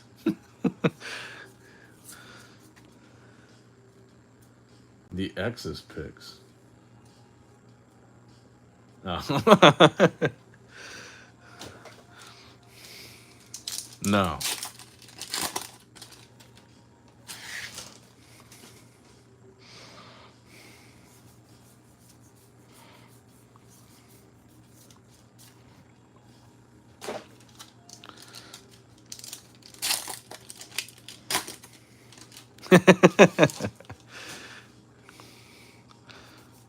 At first, I was like, wait, where's he going with this? And I was like, wait, do I have pictures under my bed or something? Walked into Claire's when they were doing an ear piercing, and the little girl was acting up. Yo, do you have these packs for sale? Huge dude, like on a my gosh.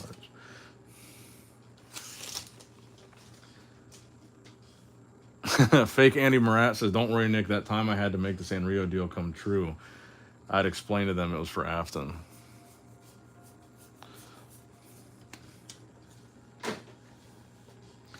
Time to crack another claw. It's going to make me have to pee again, probably. I hope you guys are sipping on... Well, I actually don't hope you guys are sipping on something because it's a Tuesday night. So just let me sip on something. But if you want to sip on something and commiserate about Metazoo and the weird-ass whatever that was from Mike Waddell tonight, cheers to you guys. Cheers to the Metazoo community. And we'll pour one out for our old homie Mothman.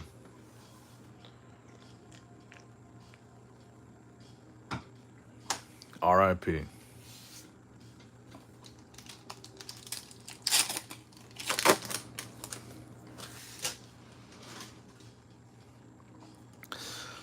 Any rumor from Mike's circle that stood out to you?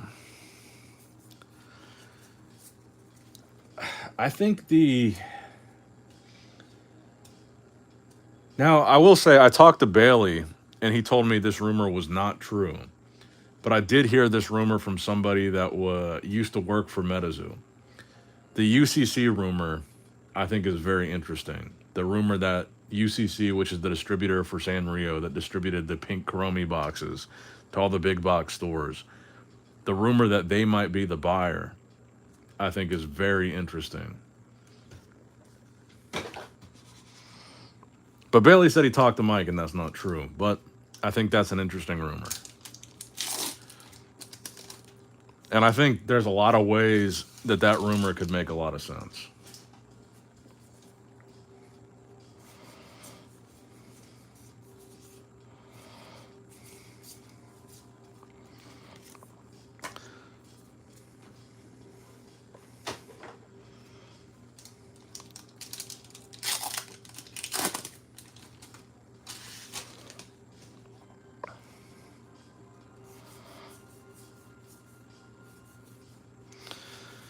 Well, the timeline makes a lot of sense. You think about the fact that Kuromi was released in November. It was like this, it was supposed to be this big game changing deal for Metazoo. And it was a really weird collaboration, Metazoo and the Sanrio universe. And I heard a lot of talk that Sanrio was interested in Metazoo's IP. But the timeline makes a lot of sense. Because the rumor that I heard was that, so UCC was the interested buyer. This is the rumor. In that when Mike posted that letter in January about Metazoo closing, that really fucked up the deal. So the deal existed prior to that letter, and Kuromi was released. The Kuromi set that we're opening right now was released prior to that letter. And that would explain the delay, because Kuromi was released in November, and we're just now in April, almost May. Well, actually, it's May 1st now. It's after midnight, but we're in May now, and we're just now seeing these pink Kuromi boxes that we didn't even know existed now show up in big box retail stores, which Mike specifically mentioned in his live stream, that we're seeing products show up in big box stores, and the money from that product is not showing up in the accounts that it should. And that would explain the delay. If there was a deal on the table with UCC and they distributed these boxes, Mike posting a letter saying Metazoo closed in January would explain this 6-month essentially gap between the Kuromi's Cryptid Carnival set releasing and then Kuromi's Cryptid Carnival being in retail stores. If UCC was some way, this deal with them was tied to Metazoo, it just makes sense to me in my mind. Well, that's why I don't think I agree with that. Sanrio doesn't care about cryptids. That's why I don't think Sanrio directly bought Metazoo. I think they used this like subsidiary company that they own. I believe they own UCC. I know UCC is the distributor for Sanrio, like everything, plushies, t-shirts, whatever. And I think they were going to buy Metazoo through UCC and not directly through Sanrio Corporation. But I don't know. It's weird.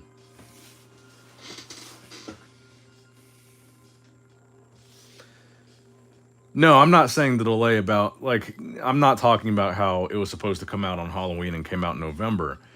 I'm saying Mike's letter about Metazoo closing was right in the middle of Kuromi getting released, and then this big gap of no information, and then all of a sudden, and by the way, if you think of it, so there's this big gap between January and then Kuromi getting released in big box stores just now. And by the way, it's only been about a week that Kuromi has been in these big box stores. And in this same week, Mike Waddell makes a statement. So that would also line up with Mike being pissed about a sale.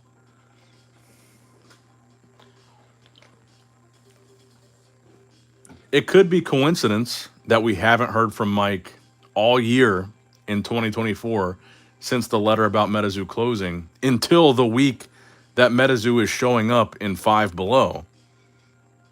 Or maybe UCC is buying Metazoo.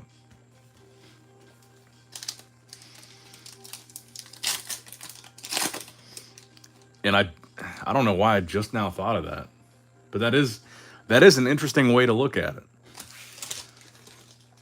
There's been absolutely nothing from Metazoo or Mike know Metazoo has been sold, then all of a sudden, the week that Metazoo is being sold in big box retail stores is the same week that we finally hear from Mike.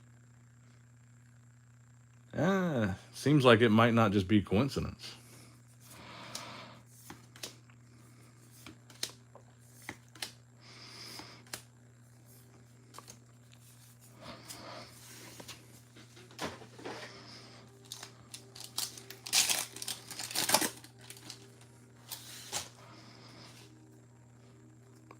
Man, fuck Hero Quest. And honestly, fuck Steve Aoki too. I mean, who gives a shit about Steve Aoki?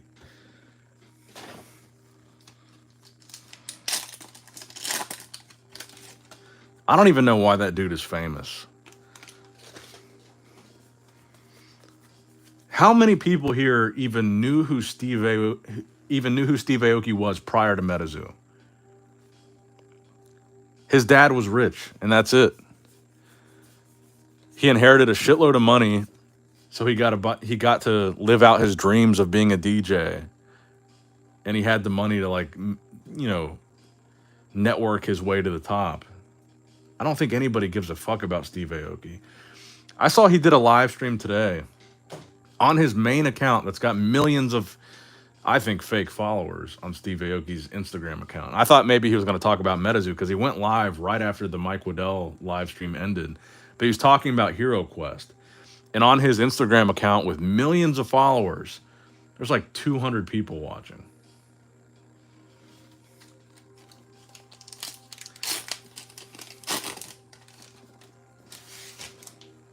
I don't think he's as relevant as people would have you think he is.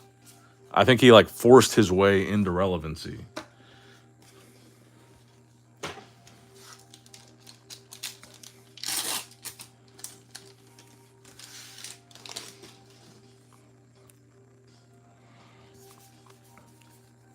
Most people follow him for his music. I understand that.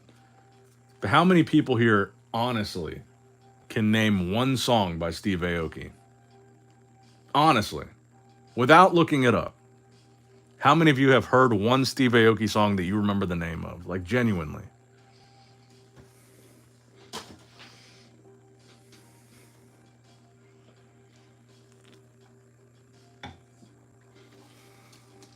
What's up, Speed Robo?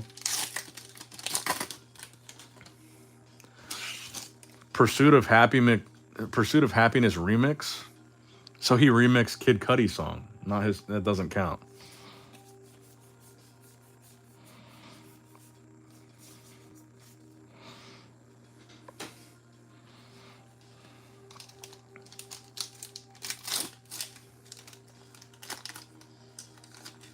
I recall one that was on Hero Quest called Cult. It was pretty good. But did you only buy Hero Quest because of Metazoo? Would you have listened to that CD if it weren't for Metazoo? Be honest with me.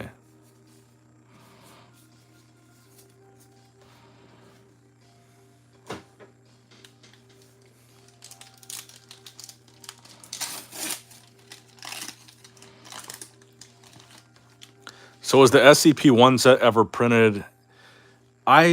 From everything that I've heard and everybody that I've talked to, I've not heard anything about SCP having been printed.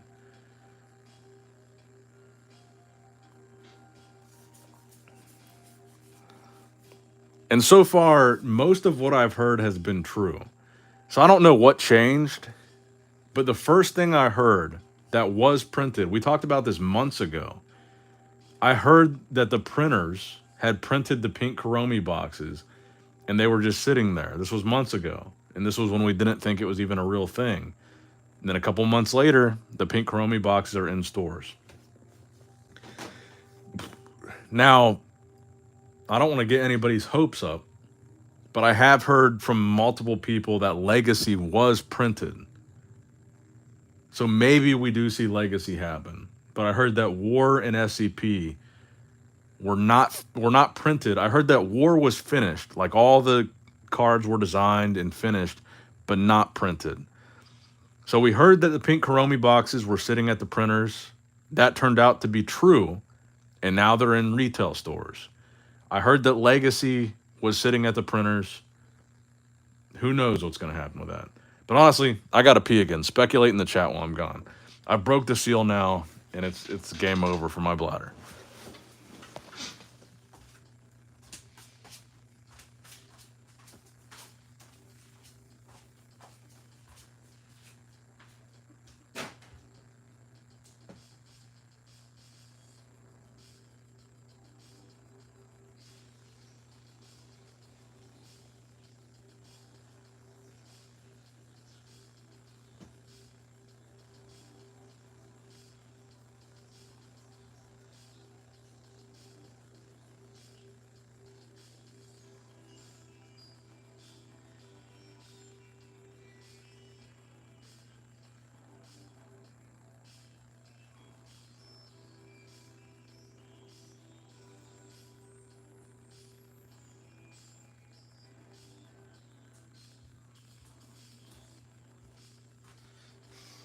All right. Sorry about that.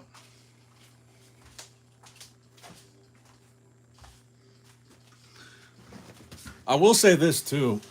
It's been very fascinating, the similarities between this channel and my main channel. And on my main channel, I've got over 1 million subscribers. I've got 1.36 million or whatever on that channel. And I will say, it's like, it's very fascinating how when you start to really dive into a subject that's very obscure, like bodybuilding or like Metazoo, and if you really report it fairly and you try to talk about stories with whatever it is in a very unbiased way, like even though I'm a fan of Metazoo, I'm very critical and I try to be very balanced when I talk about whatever's going on with Metazoo. But it's interesting, the similarities, because this channel grew the same way my bodybuilding channel grew. It's like all this stuff that I'm telling you guys, all these people that have reached out to me and told me all these things, the people that sent me, the dumpster picture, the people that sent me screenshots of Metazoo's finances, the people that send me all this stuff, you get all these sources just because people trust you to report it in a fair way. So once I started doing the Metazoo content and people started liking the videos because I was being fair about the way that I talked about it and I didn't seem biased, all of a sudden everybody that used to work for Metazoo, people that used to work for Golden, people that still work at some of those places, I won't go into detail about it, but people just start sending me stuff because they trust me to present it in a fair way. So with Metazoo, all these things, all these rumors that I'm telling you, screenshots that I've seen, pictures that I've seen, the dumpster stuff, it just comes to you because they trust you. And it's been interesting to watch that process because the sources that have given me a lot of this information are like verified, reputable people that were deeply involved with the company. And it just comes organically. Like I don't go out and just message a bunch of people and say, what can you tell me about Metazoo? People from Metazoo come to me because they're pissed about what happened and they think I'm going to do something fair with whatever they tell me. And it's been cool to see that because like the same way I grew the bodybuilding channel, as I would report stuff in kind of a fair way, then people from the bodybuilding industry that worked for the organization or people that actually competed, pros, whatever, they'd come to me with information and say, we trust you to put this out there in a fair way. And that's how you grow. And it's been cool to kind of see that process on a much smaller scale with this channel. Like the people that have reached out to me it's been really cool.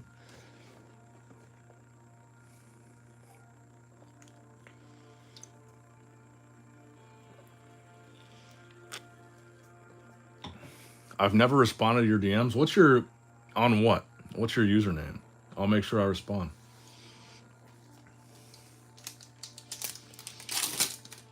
Nick, interview Rudy. There's serious shit there that you don't realize is happening. Elaborate. What are you talking about?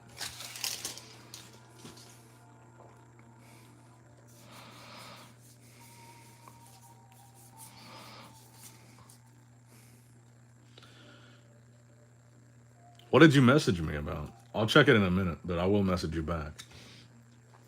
And I'm not trying to toot my own horn. I'm just saying I think it's cool to see like the exact same thing. I remember the early years of my bodybuilding channel. And this feels like, that's why I like this channel so much. It feels so much like that. It makes me nostalgic, because it's like the same thing that happened there is happening here, just on a much smaller, very niche scale. And it's been cool to kind of do it again from like a ground level on this channel.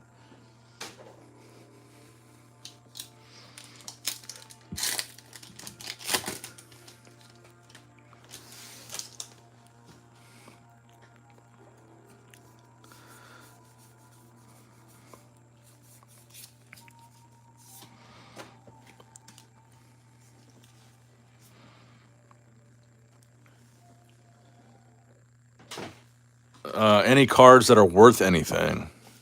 Yes, we got one. We did pull a Chibi Aura. And I think probably the second most valuable will be the Spirit Aura.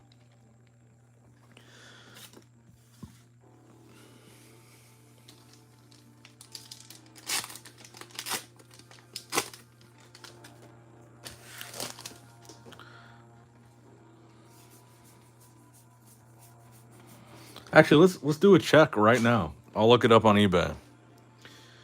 Let's get a check on the Chibi Aura value. And we'll go to last sold.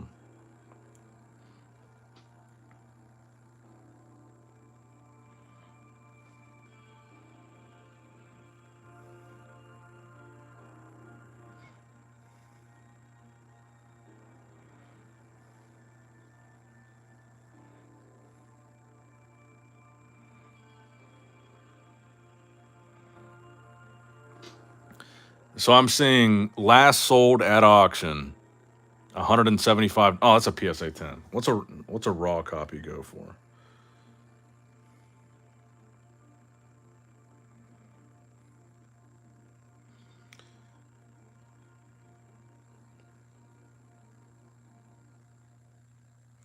It's hard to say. The last sold Chibi Aura that was raw was 110 or best offer.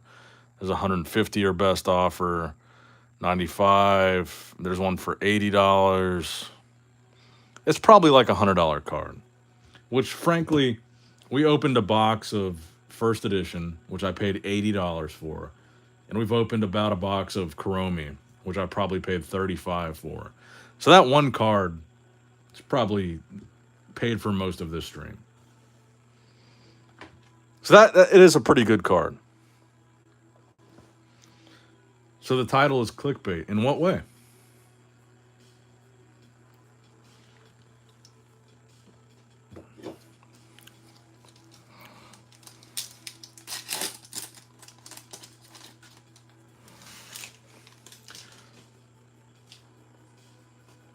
No, that's not a bad return at all. I mean, I'm not opening it as an investment. I'm opening it for fun, but I actually think we pulled a pretty good card there. I paid 80, but like I said, $80 for the first edition. You know, maybe I'll grade those reverse Mothmen that we pulled from the first edition. I think we've opened a full booster box of Kuromi from the sleeves and from this box. So to catch up to speed, Exceed, Mike Waddell went on a Whatnot live stream tonight where he said that Metazoo was when he left, Metazoo was supposed to be filing for bankruptcy based on all these weird actions that they've been making. They're not doing that. So he said he's coming back to straighten things out, make sure they file for bankruptcy the legal way, and make sure they liquidate whatever product they have to try to pay back all the creditors they have, pay back all the people they owe money, pre-orders, whatever. So that's essentially it. Mike was gone. He is coming back, or at least he says he is, to fix what's happening right now. Whether or not he does that is another story.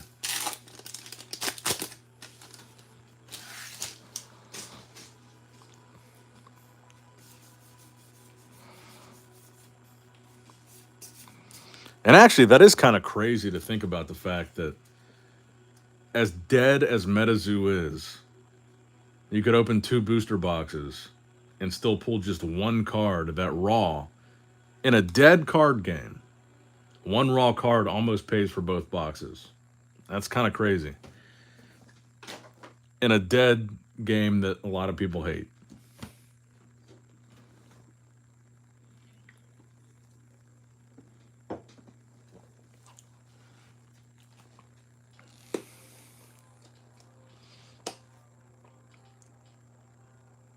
Yeah, only to settle debts, not to revive the company. I didn't say to revive the company in the title.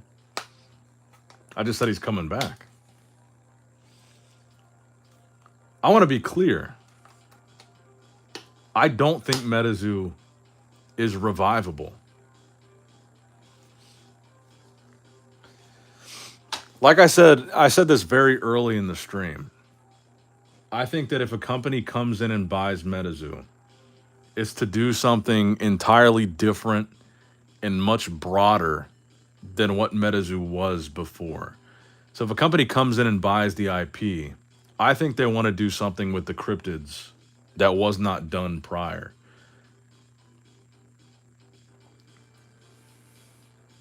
That's what people have been saying. So can we confirm that Rudy did actually delete all of his videos mentioning Metazoo?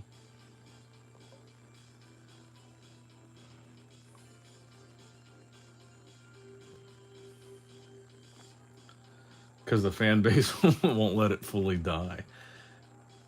It's a shame the Kuromi Secret Rare is so weak. I will say one thing, that Secret Rare is hard as fuck to pull. I don't know what it's going for now, but it's a bitch to pull.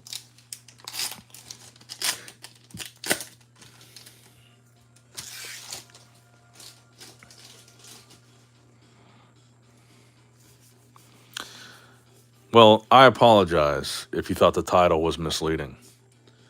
What's it? Let me look at the title. Mike Waddell returning to Metazoo. Let's talk about it and rip some packs live. I think that's pretty. I mean, that's pretty spot on. That's essentially what's happening. But I apologize if you feel clickbaited.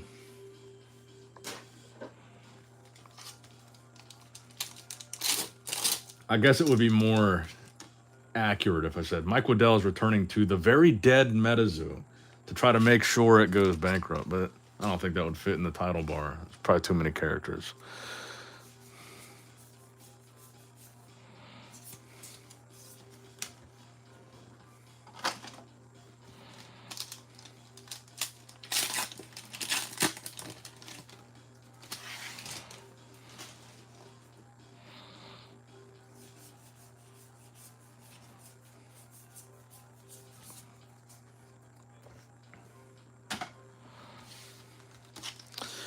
Any indie TCGs you're looking to get into? I've been looking at Pangea, but I'm looking for some more to get into. Honestly, I don't know. I don't really want to invest anything in any new TCGs. I will say, this is what I tell.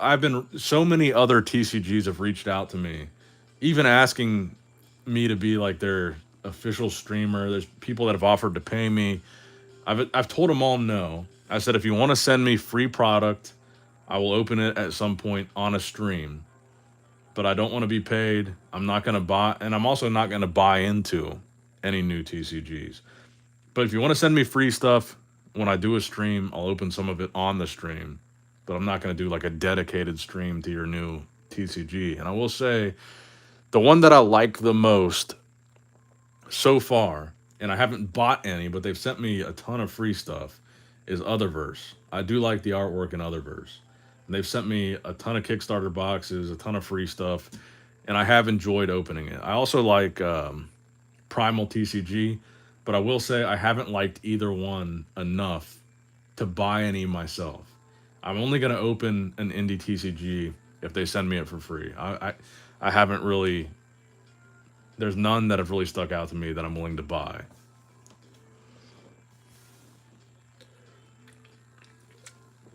And the main reason for that is Metazoo. I mean, Metazoo fucked us so bad, it's hard to really trust any of these new up-and-coming TCGs or invest anything into any of them.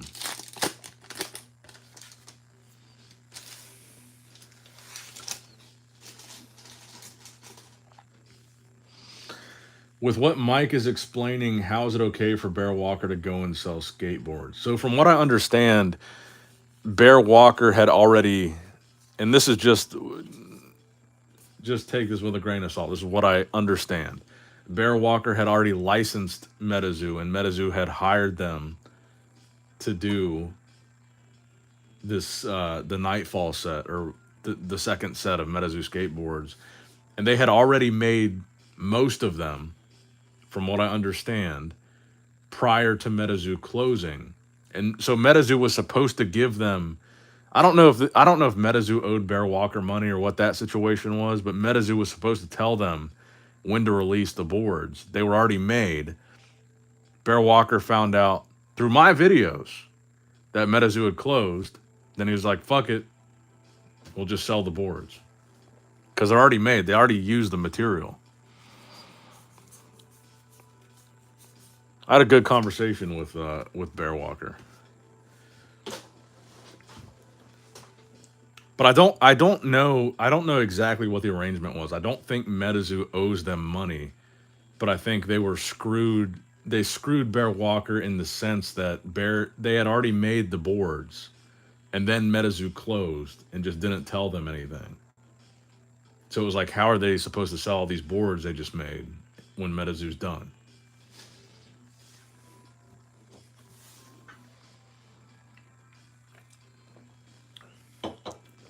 Because I think, from what I understand, again, take it with a grain of salt. From what I understand, it was supposed to be like the previous Bear Walker set. So the previous Bear Walker set, Metazoo made the cards that were supposed to be redeemable for a Bear Walker board. So that you had an actual Metazoo card with a code that you would redeem for a Bear Walker board. And then that was going to be the same process for this second set of Bear Walker boards. So Bear Walker made the boards, and then Metazoo basically just dropped off communication, closed without telling Bear Walker. And then Bear Walker had all these boards already made that they didn't really know how or when to release. So I think he made the right call, actually, and just released them.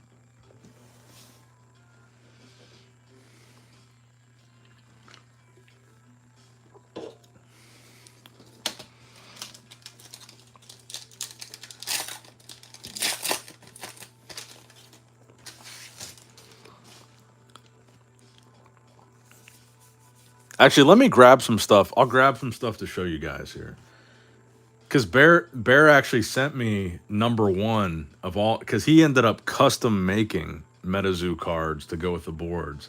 And he sent me number one of all the serialized cards. Let me grab those for you guys. I'll show you guys some cool stuff.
All right, I've got some cool stuff for you guys.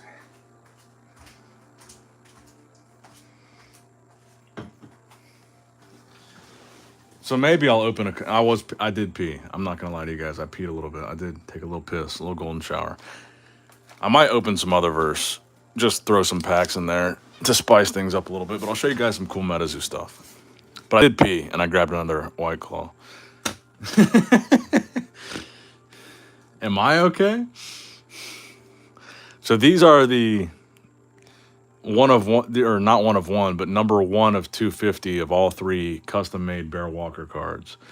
Which I was kind of I know everyone always tells me they think I'm diabetic because I pee often, but when I'm drinking, once I break the seal, I feel like I just can't stop peeing. But I was a little disappointed in these because it was just basically a picture of the skateboard. But Bear Walker essentially just made his own custom cards because Metazoo never got back to him, and Metazoo kind of screwed him. So I think these are pretty cool. I don't know what to do with them. I just have them in my safe because they're number one, and it's probably the last ever Metazoo skateboard set we're ever going to see. So Bear sent me those. These are some of these are like my favorite Metazoo grails. This is a PSA 8, but it is number 50 out of 50. Oh, wait, what? Am I reading that wrong? Oh, no. This is, okay. So this is I don't know why I said 50 out of 50. This is the green refractor Cryptid Cam Mothman that I pulled at the Mothman Festival. This is the first ever serialized Mothman I pulled. 69 is my favorite number. It's very hard to read on the back. Even though it graded an 8, this is one of my personal grails. I love this card. Number 69 of the Mothman, the green refractor Cryptid Cam.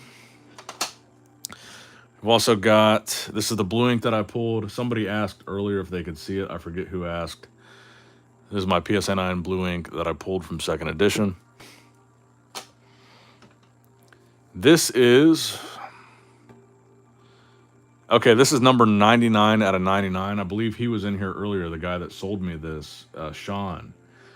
Number 99 out of 99 in a PSA 10, the very last on the print run of this Cryptid Cam Mothman. Pretty cool.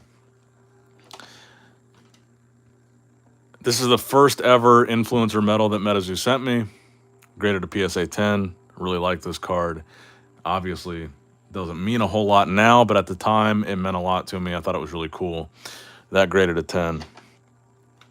One of my favorite cryptids, aside from Mothman, is the Frogman, because I live very close to Loveland, Ohio.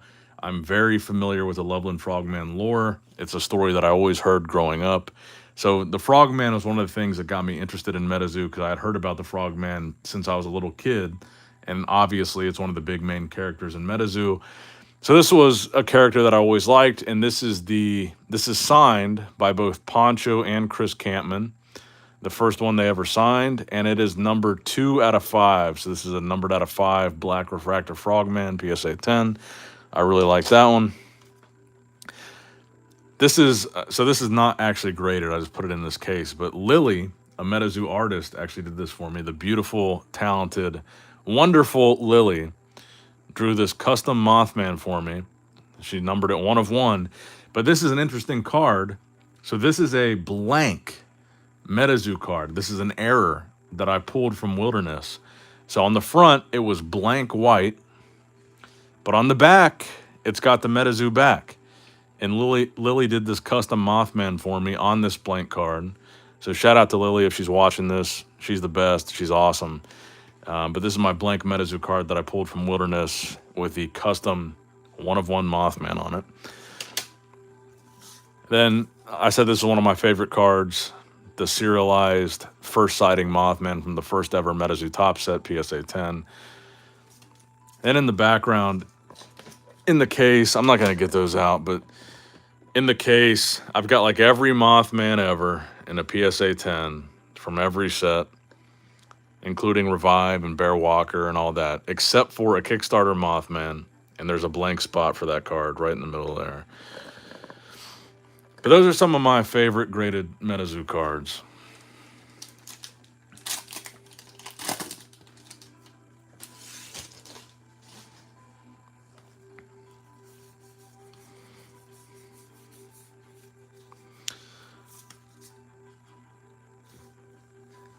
I feel like I am going to have to go to the doctor and get checked out for my peeing issue. I was hanging out with my brother-in-law last weekend. He invited me over to his house, and we were drinking.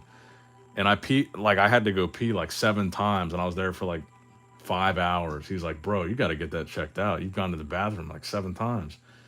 And everyone always says that to me, but I feel like it's just when I'm drinking alcohol, it just makes me pee constantly. But maybe I do have some kind of condition.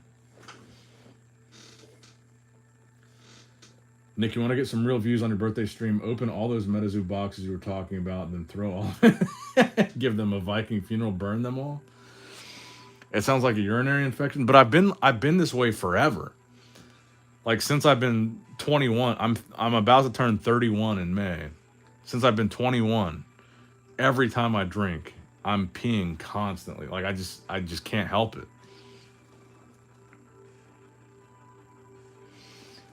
I do try to drink 2 gallons of water a day. Yeah.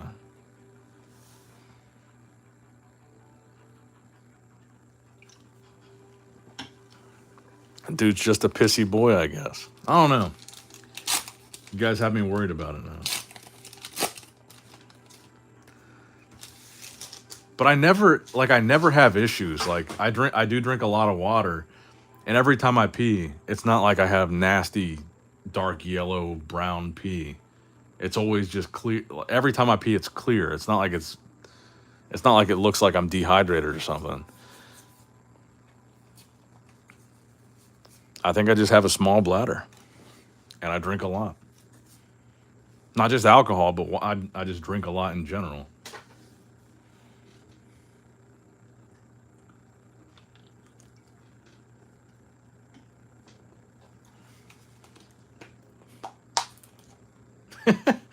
Alcohol allergy, like how Asians have Asian glow.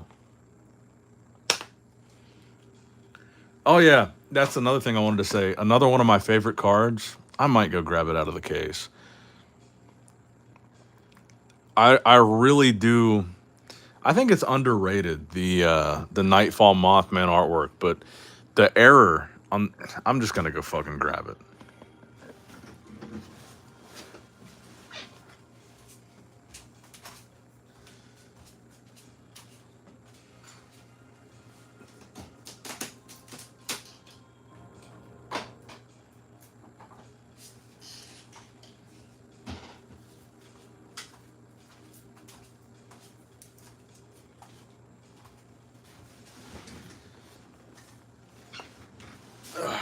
Okay. So this is the regular Nightfall Mothman in a PSA 10. This is the error Nightfall Mothman in a PSA 10. I really do like the error card. It's where the hollow didn't totally take, and there's like a yellow ink aura around the rest. And I really like how that card looks. Show me the best Mothman artwork you've got. Honestly, I think my favorite of all the artworks is the first revived Mothman. Like I said, my favorite color is blue, and that Mothman, fuck it, I'll grab it for you guys.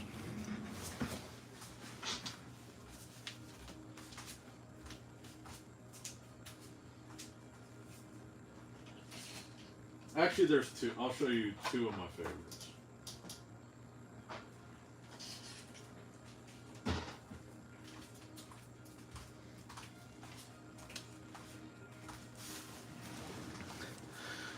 So this is the first revived Mothman in a PSA 10. And like I said, my favorite color is blue. And this is the most blue of all the Mothmen. And I really like this one.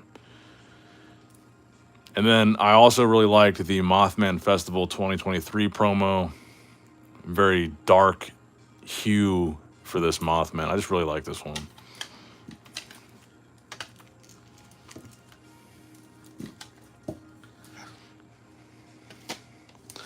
But yeah, those are some of my favorite Metazoo cards that I've enjoyed over the past, 4 years has it been? Mike Waddell business card Mothman is the best. I never had that one.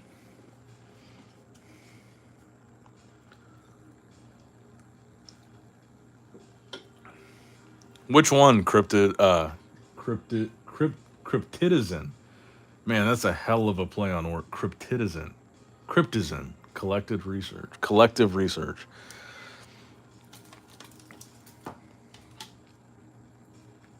Which one of these was your favorite? I'm just biased because I like the blue on this one, but I thought the Dark Tower, just the hues of the Mothman in the background, that was a pretty appealing looking card.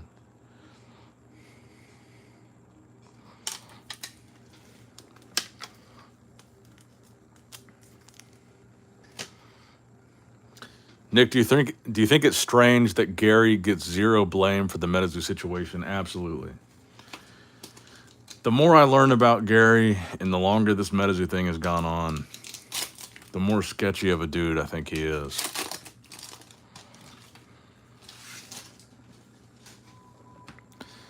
I feel like everybody that was associated with Metazoo in the early stages, a little bit shady.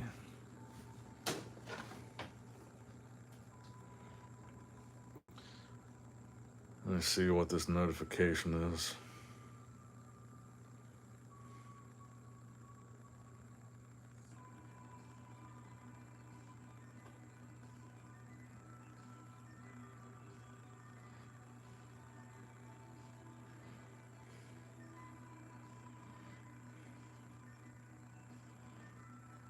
Oh yeah, Speed Robo, yeah. No, I'm still here. I'm checking my Instagram. I had a couple DMs.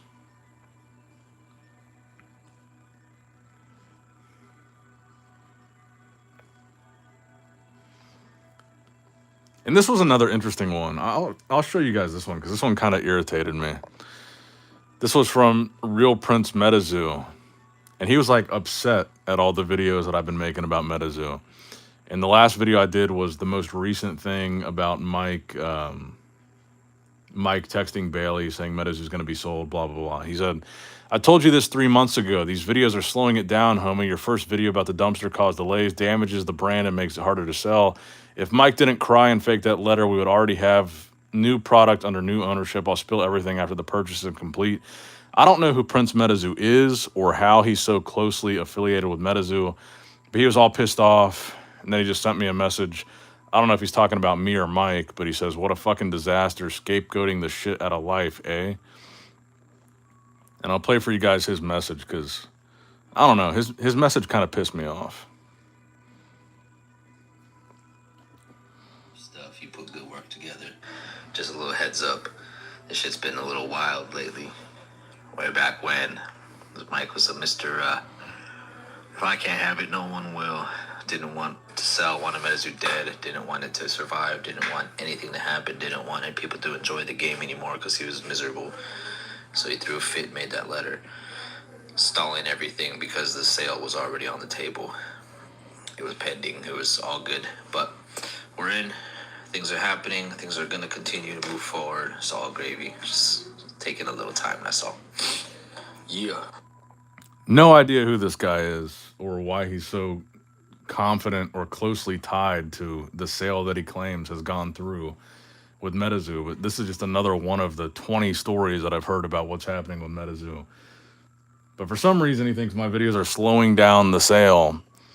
Nothing that I've made a video about is not Metazoo's own doing. So if anything has slowed down the sale, it's what they're doing. I only talk about stuff they've done. Dumping the product, if that slowed down the sale,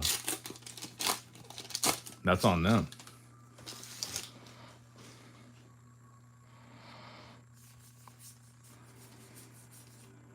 Oh, nice. Chibi Loveland Frogman.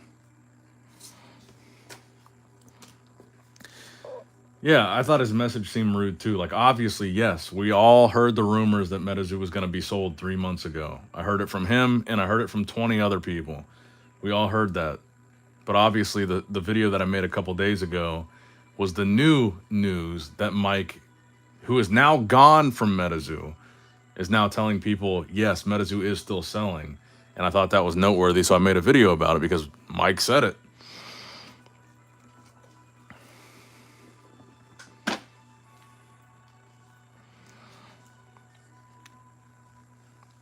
I don't know. Everybody involved with Metazoo at this point just seems sketchy.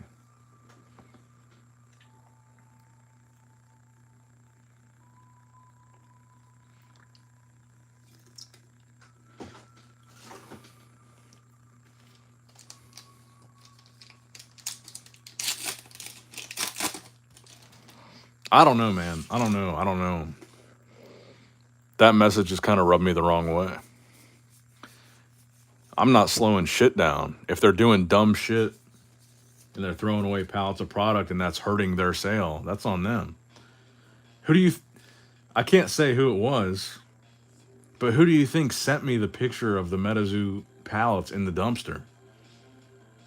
Who do you think knew that there was a dumpster full of Metazoo at Golden? It's not like I got that from nobody.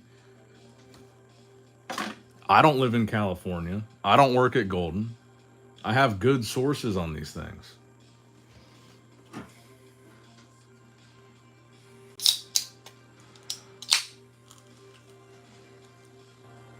So if they're throwing the shit away and then telling me, it's on them.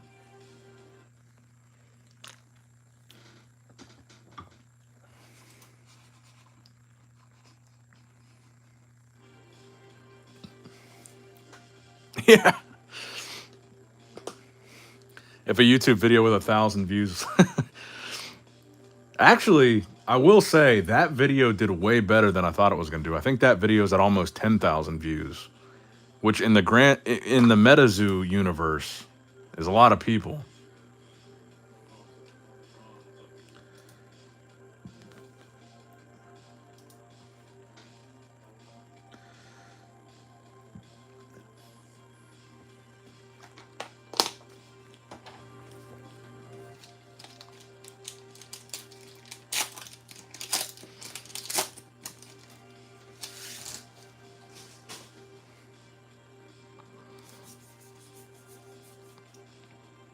Another full hollow. Man, the only Sanrio 6 we've gotten this whole video is that Chibi-Ora.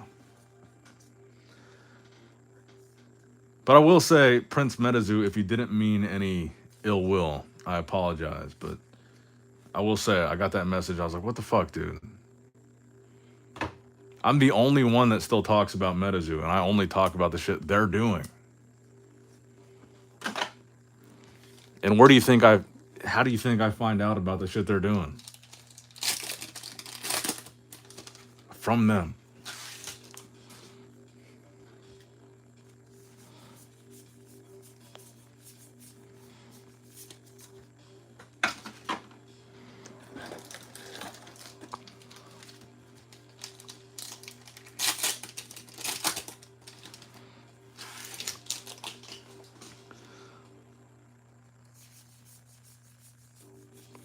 It's definitely an interesting situation that I'm in a really unique position because almost everybody that has ever worked for Metazoo, and even people that are still there, are super pissed about what happened and they want it to get out. And they're super pissed about what's still happening and they want it to get out. That's why they're sending it to me, because there's even the ones that are still around are pissed about it.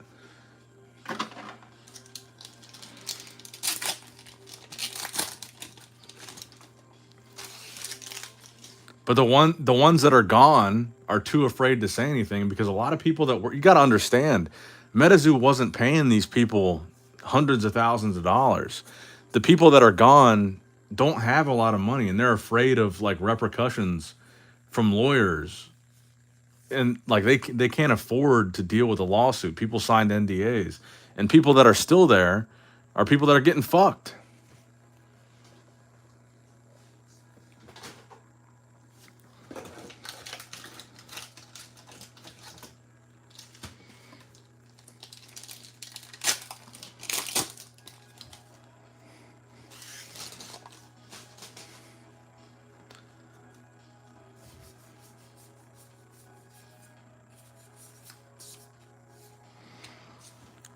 So why do you think people are leaking this? Because they can't stand what's going on.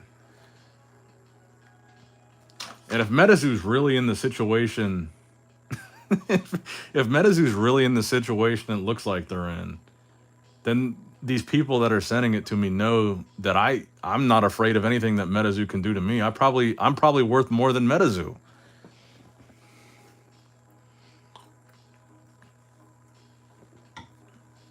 And I don't say anything that's not true.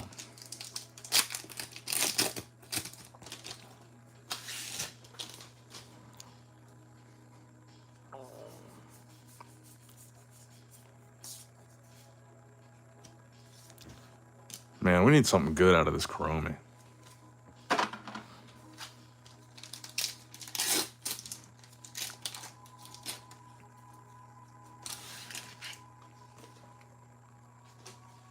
I would never buy Metazoo at this point.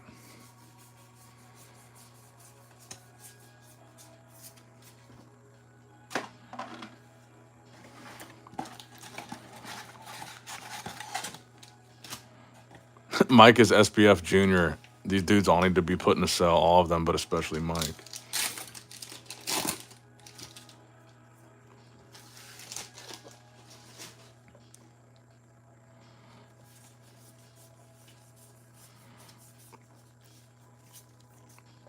I don't think Metazoo is worth more than $1 million right now, as it sits. Let's not even talk about bankruptcy. As Metazoo sits right now, I don't think it's worth $1 million.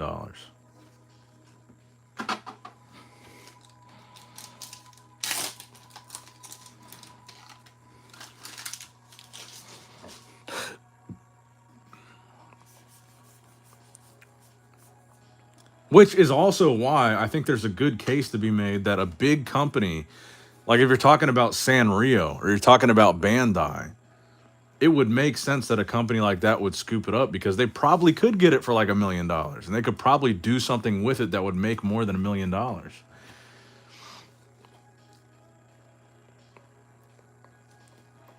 And I'm not a businessman. If I bought it, I'd probably run it into the ground too. I wouldn't know what I'm doing.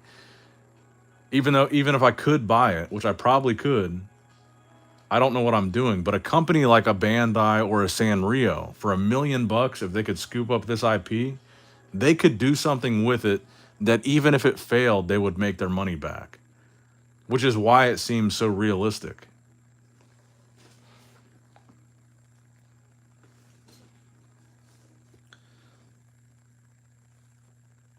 I bet anyone here, any amount of money that this exit was planned, this is what investigations need to look into. This was premeditated fraud. Who do you think planned the exit though? That's what is so interesting about this Mike Waddell thing. Because all these conspiracy theories made sense about Mike Waddell running away with the money, it being a rug pull, and him disappearing until now. Because why is he back? Why would he come back and make a statement like this if that was the plan? That's what confuses me about this whole thing that happened tonight. Is if that was the plan, why is Mike Waddell back publicly? I just don't understand.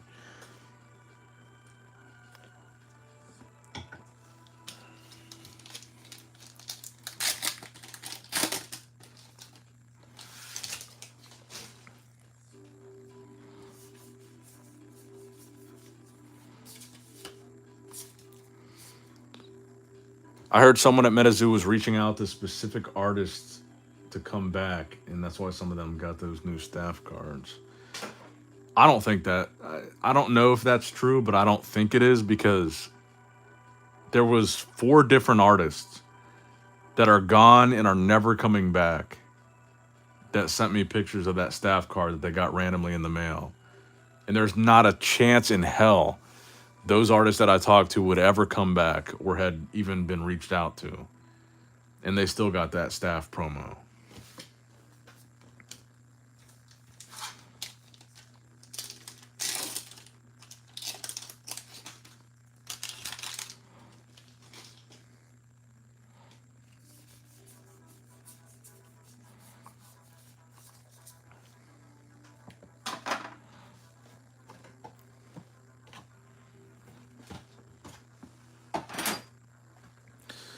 All right, let's see. What do you guys think? Nightfall or Chromie? And while you decide, you know what I got to do.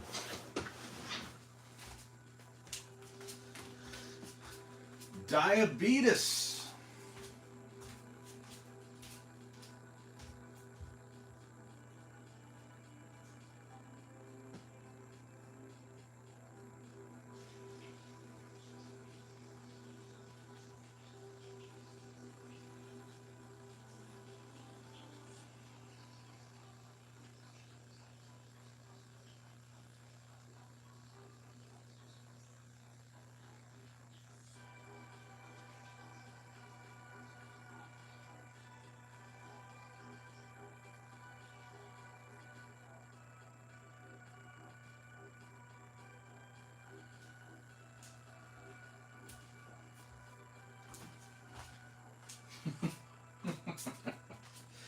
can already see the chat.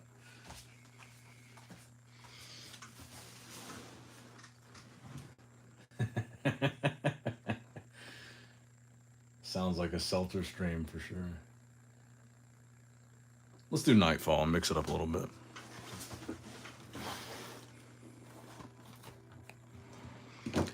Isn't this crazy right here? $110. I wonder if this was 10-4 of 23. You can get a Nightfall box right now for $35. Damn, we still got almost 100 people watching right now. Well, we're 2.5 hours in. That's not that bad. I'm drinking seltzers and I've peed 4 times in 2.5 hours. That's not that bad. I think, I'll tell you this. I think I paid the most that anybody has ever paid for a Nightfall booster box. When they did a pre-release of Nightfall before the actual release date, they released it, I believe it was at New York City Comic-Con. They had a few boxes for sale there. And I bought one on eBay so I could be the first streamer to open one on YouTube. I paid $500 plus shipping for a Nightfall booster box that you can now get for $35 fucking dollars. 97% loss.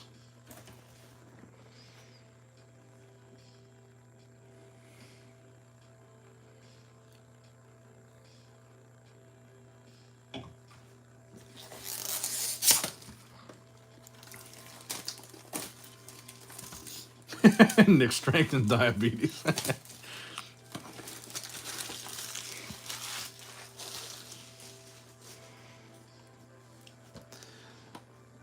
I will be a very lucky guy if diabetes is the disease that I've got. Because I'm one of the very few people that I hate sugar. I've never had a thing for sugar. I don't like chocolate. I don't like candy. I don't like ice cream. I don't like any of that shit.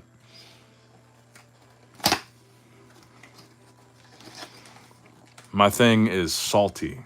That's what I like. I've never had a sweet tooth, and I don't enjoy it at all. I don't want dessert ever. So my blood sugar is always going to be low.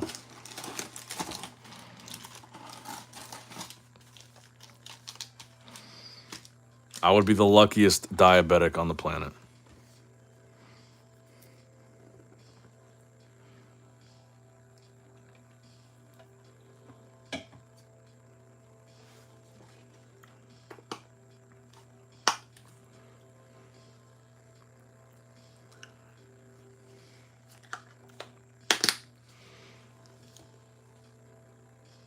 Sugar absolutely does. Sugar and carbs are what raise your blood sugar. And neither one I'm a fan of. Well, carbs maybe. Insulin is controlled by sugar, bro.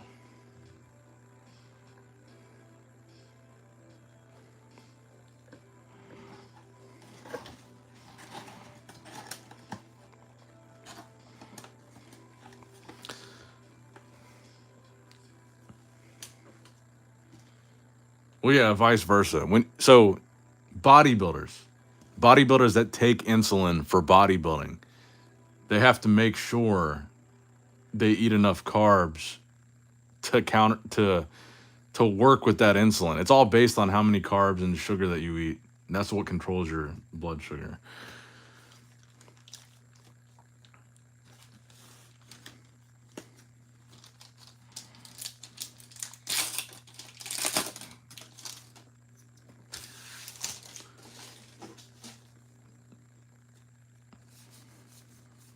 Metazoo gave me high blood pressure.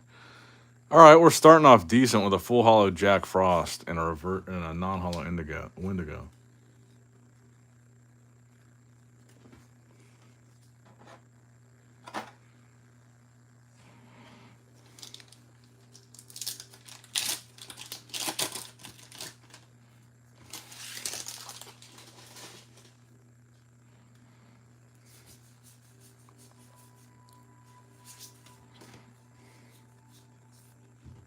you have all of us sitting around the campfire listening. 2 full hollows right off the bat gives me a really good feeling about this Nightfall box.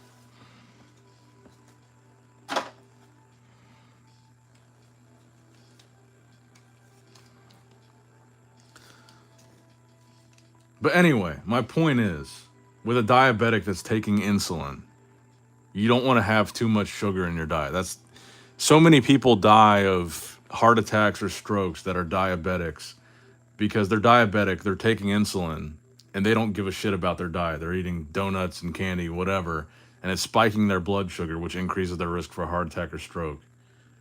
If I was a diabetic that needed insulin, I'd be fine because I don't eat any sugar really. And I don't drink pop either. I don't drink any pop. But that's what causes people diabetic complications. Too much sugar. That's my point.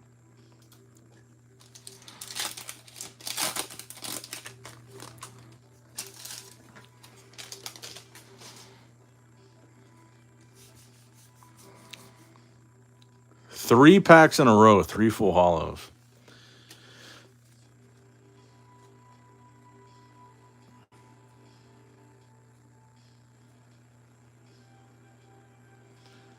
And I would say some of the biggest bodybuilding, like pro bodybuilding deaths have been because of that. It's been because they're taking insulin.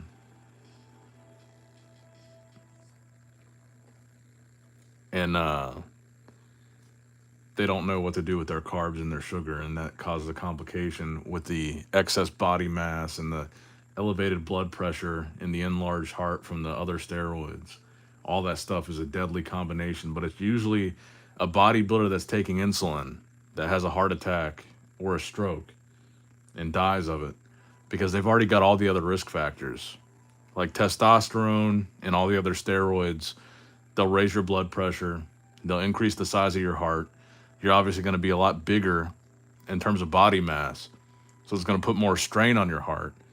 Then if you're taking insulin, which is this is a whole thing to get into, but bodybuilders that take growth hormone will also take insulin to help with the effects, to help accelerate the growth hormone effects. So they'll take insulin as a steroid. And once they start taking the insulin, you have like it has the same interaction as you would a diabetic taking insulin. But they're also taking in a bunch of carbs because they're a bodybuilder trying to put on muscle, and it causes complications. It's a whole fucking thing.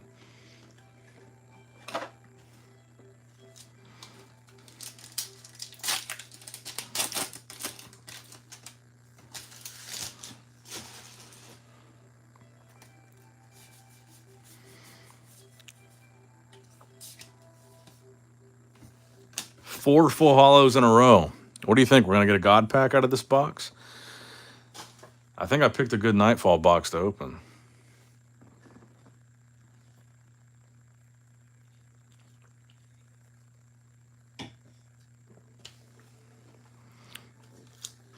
Yeah, I would definitely stay away from Ozempic if I was any of you guys.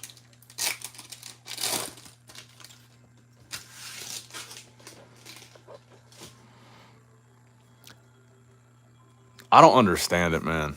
Why drink regular soda when diet soda exists? I've never had a thing for either one. The only thing that I've ever liked in my life was Diet Mountain Dew.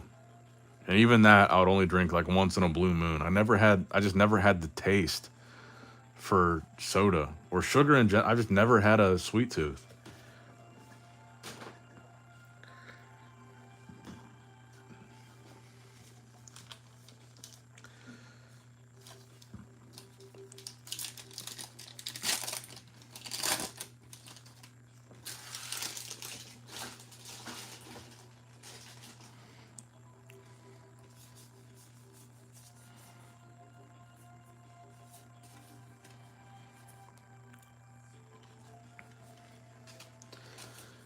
Yeah, there has been a link between aspartame and cancer. But some of the so diet soda typically has the aspartame in it. But the new zeros, like Coke Zero, I don't know if Coke Zero has it or not, but some of the new when they do the difference between diet and zero is the sweetener that causes cancer is not in the zero. So they've tried to make a better diet soda with the zero line, with a chemical that's not linked to cancer. But the aspartame in the diets definitely there's a link to cancer there. But you got to drink a lot of it. You'd have to drink like 20 or 30 a day to really be even at risk for cancer from aspartame.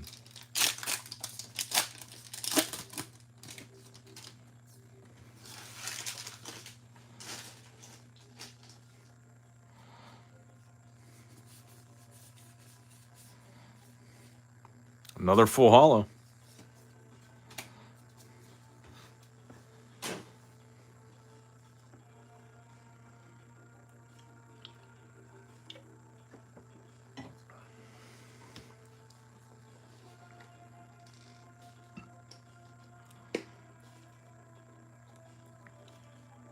I never know.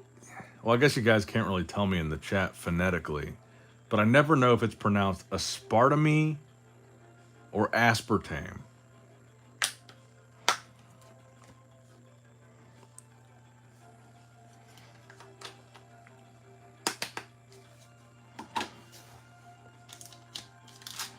Aspartame?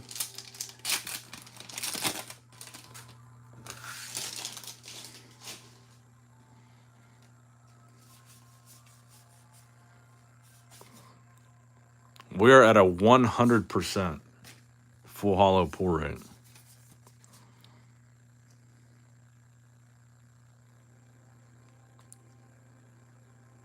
Aspartame.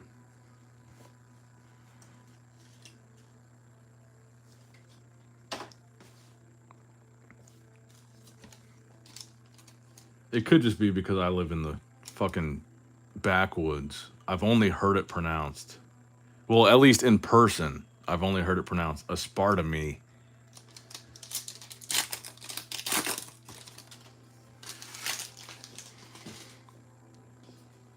But I grew up around a lot of rednecks. Another full hollow. What if we get a fucking old scratch out of this box?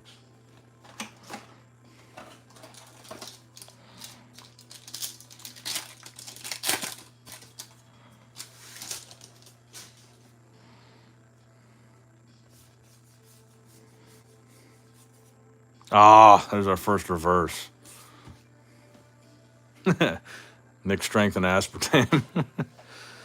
I used to keep non-hollow rares. I used to actually grade them when Metazoo was doing really well. I used to grade every non-hollow rare Mothman that I would get. But now, I burn them.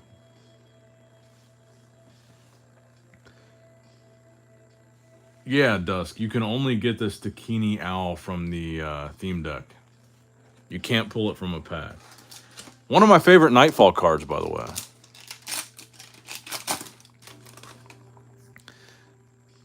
I'm from Ohio. I currently live in Ohio, but I went to college in Kentucky. So I've lived in both. I lived in Kentucky when I went to college, and I live in southern Ohio. So like right on the border.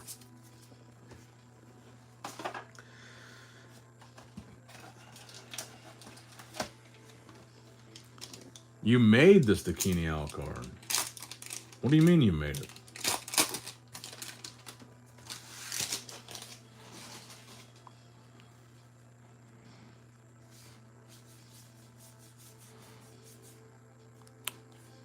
There we go. There's the non-hollow rare Mothman. I used to grade all these.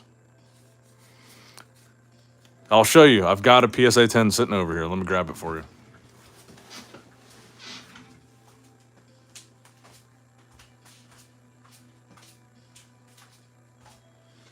I've got one right here.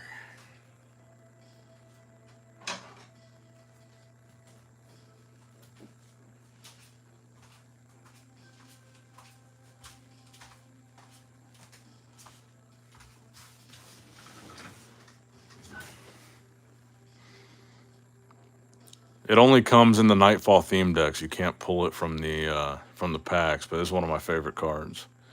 from Nightfall. Yeah, it's a cryptid. Let's see, it should say on the bottom a brief summary of the lore. My eyes are too bad to read that, but you guys might be able to.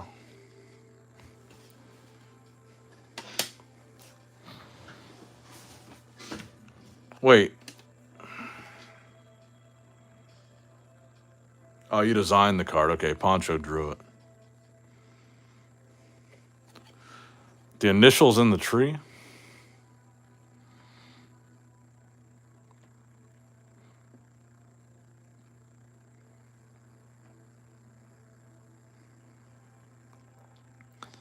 I don't see initials. Am I missing it? Do you guys see initials? I can't see any.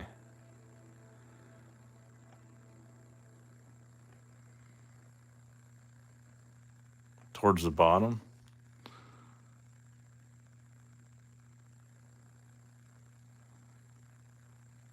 Oh, I see it. I see a T. Yeah, I see it.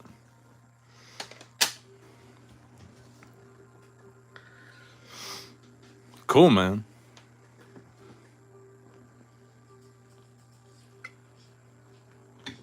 Was there an S too or just a T? I see the T. Oh, I see it. Yeah, I see it. TS. Right there. Okay, it took me a second. I see it. TS. I see it.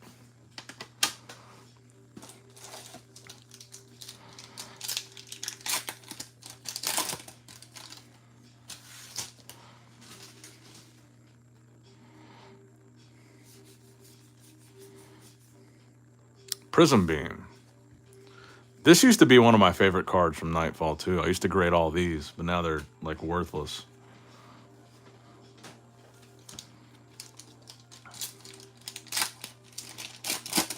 I have a feeling this is going to be a good Nightfall box. We've gotten one reverse.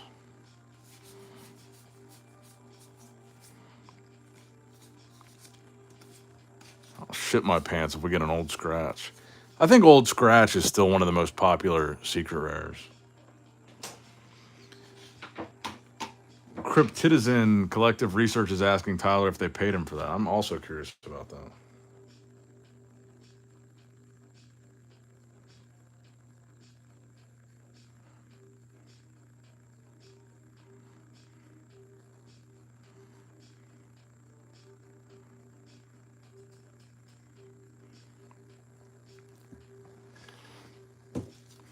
Is that Meteor card on the reserve list? I'm honestly not sure. We're only 3 likes away from 69 likes. Favorite number. Another full holo.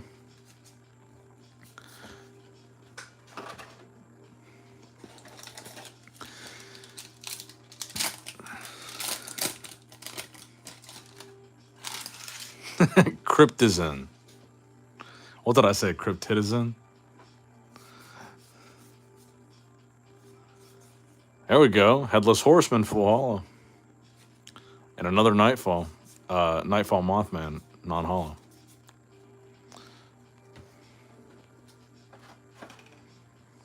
Umu is always watching. Me and Umu get along. I know people think Umu is like a big Metazoo hater, but he's always been cool to me.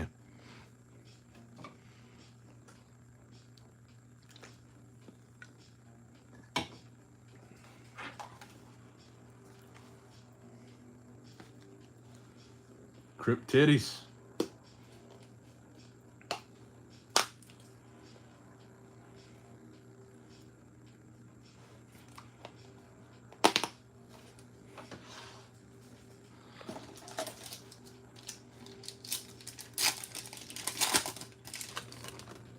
I think we were all surprised to see that video from Mike today.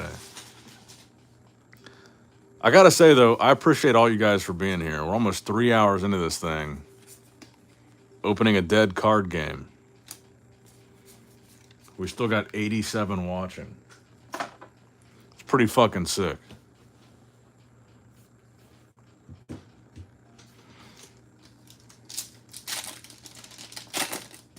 I miss you guys, man.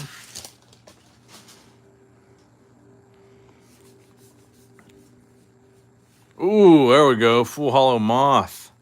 Yeah, this is going to be a good box. I think we're about halfway through. I missed the streams where you're cracking Topps Chrome boxes for hours. Dude, I'm telling you guys, mark it off on your calendars. May 11th, it's a Saturday, so everybody should be off work. They shouldn't have to get up early in the morning. We're going to open 3 Kickstarter boxes on that stream. And God knows how much else Metazoo we're going to open. We're going to drink. We're going to have special guests. Some of my friends will be here to open with us. It's going to be a fun stream. And if you like Metazoo, it's probably one of the best streams you'll see, because I don't think very many people are going to see 3 Kickstarter boxes open on the same stream.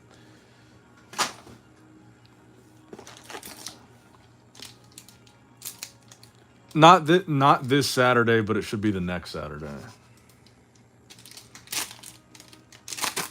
And my friends that are coming, they're bringing their own Metazoo boxes, whatever their favorite boxes they're going to bring to open. So it'll give me a break. It'll give me a chance to pee. Let them take over and open some boxes.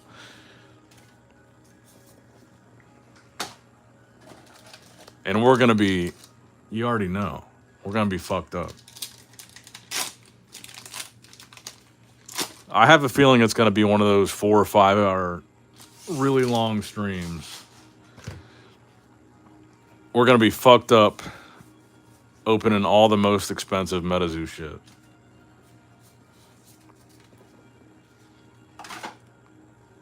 Honestly, I'm not sure if Zach's going to be there.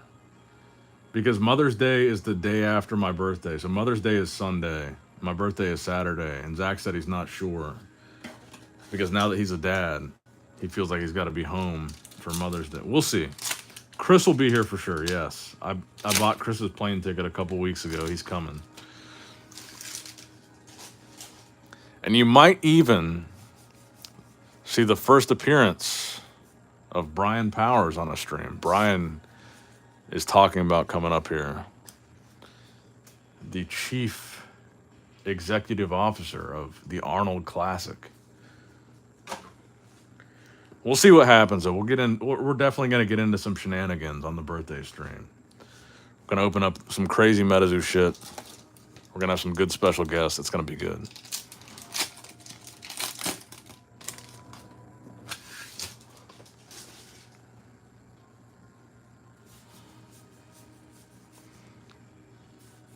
Now we're getting into some reverse hollows. And it sounds like potentially we might have some more Metazoo news in between now and then. Apparently there's supposed to be another Metazoo announcement tomorrow. So who knows what's going to happen in the next 2 weeks. If you would have told me a week ago we'd have a live stream from Mike Waddell today, I would not have believed you. So who knows what's going to happen between now and then. Yeah, I was thinking about doing... So I've already brought all the firewood and all the logs out to the fire pit. So I was already planning on, when the stream is over and we're done opening whatever we open, I'm going to bring the camera. I'll just bring the phone out because we're going to sit by the bonfire because I've already got it all built up, and we're going to burn a bunch of cards. And I'm going to bring the camera and just put it on a tripod while we hang out by the bonfire. So we're going to make it a really long, fun, nice stream.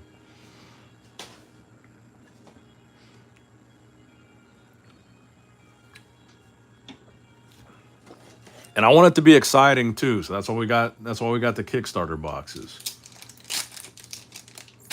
No X's, no X's. Birthdays are boys only, man. All the homies get a weekend away from their wives and fiancés and girlfriends. Birthdays are homie weekends. It's like our one excuse to get away. Or at least theirs. I'm single. And that's why I always have them at my house.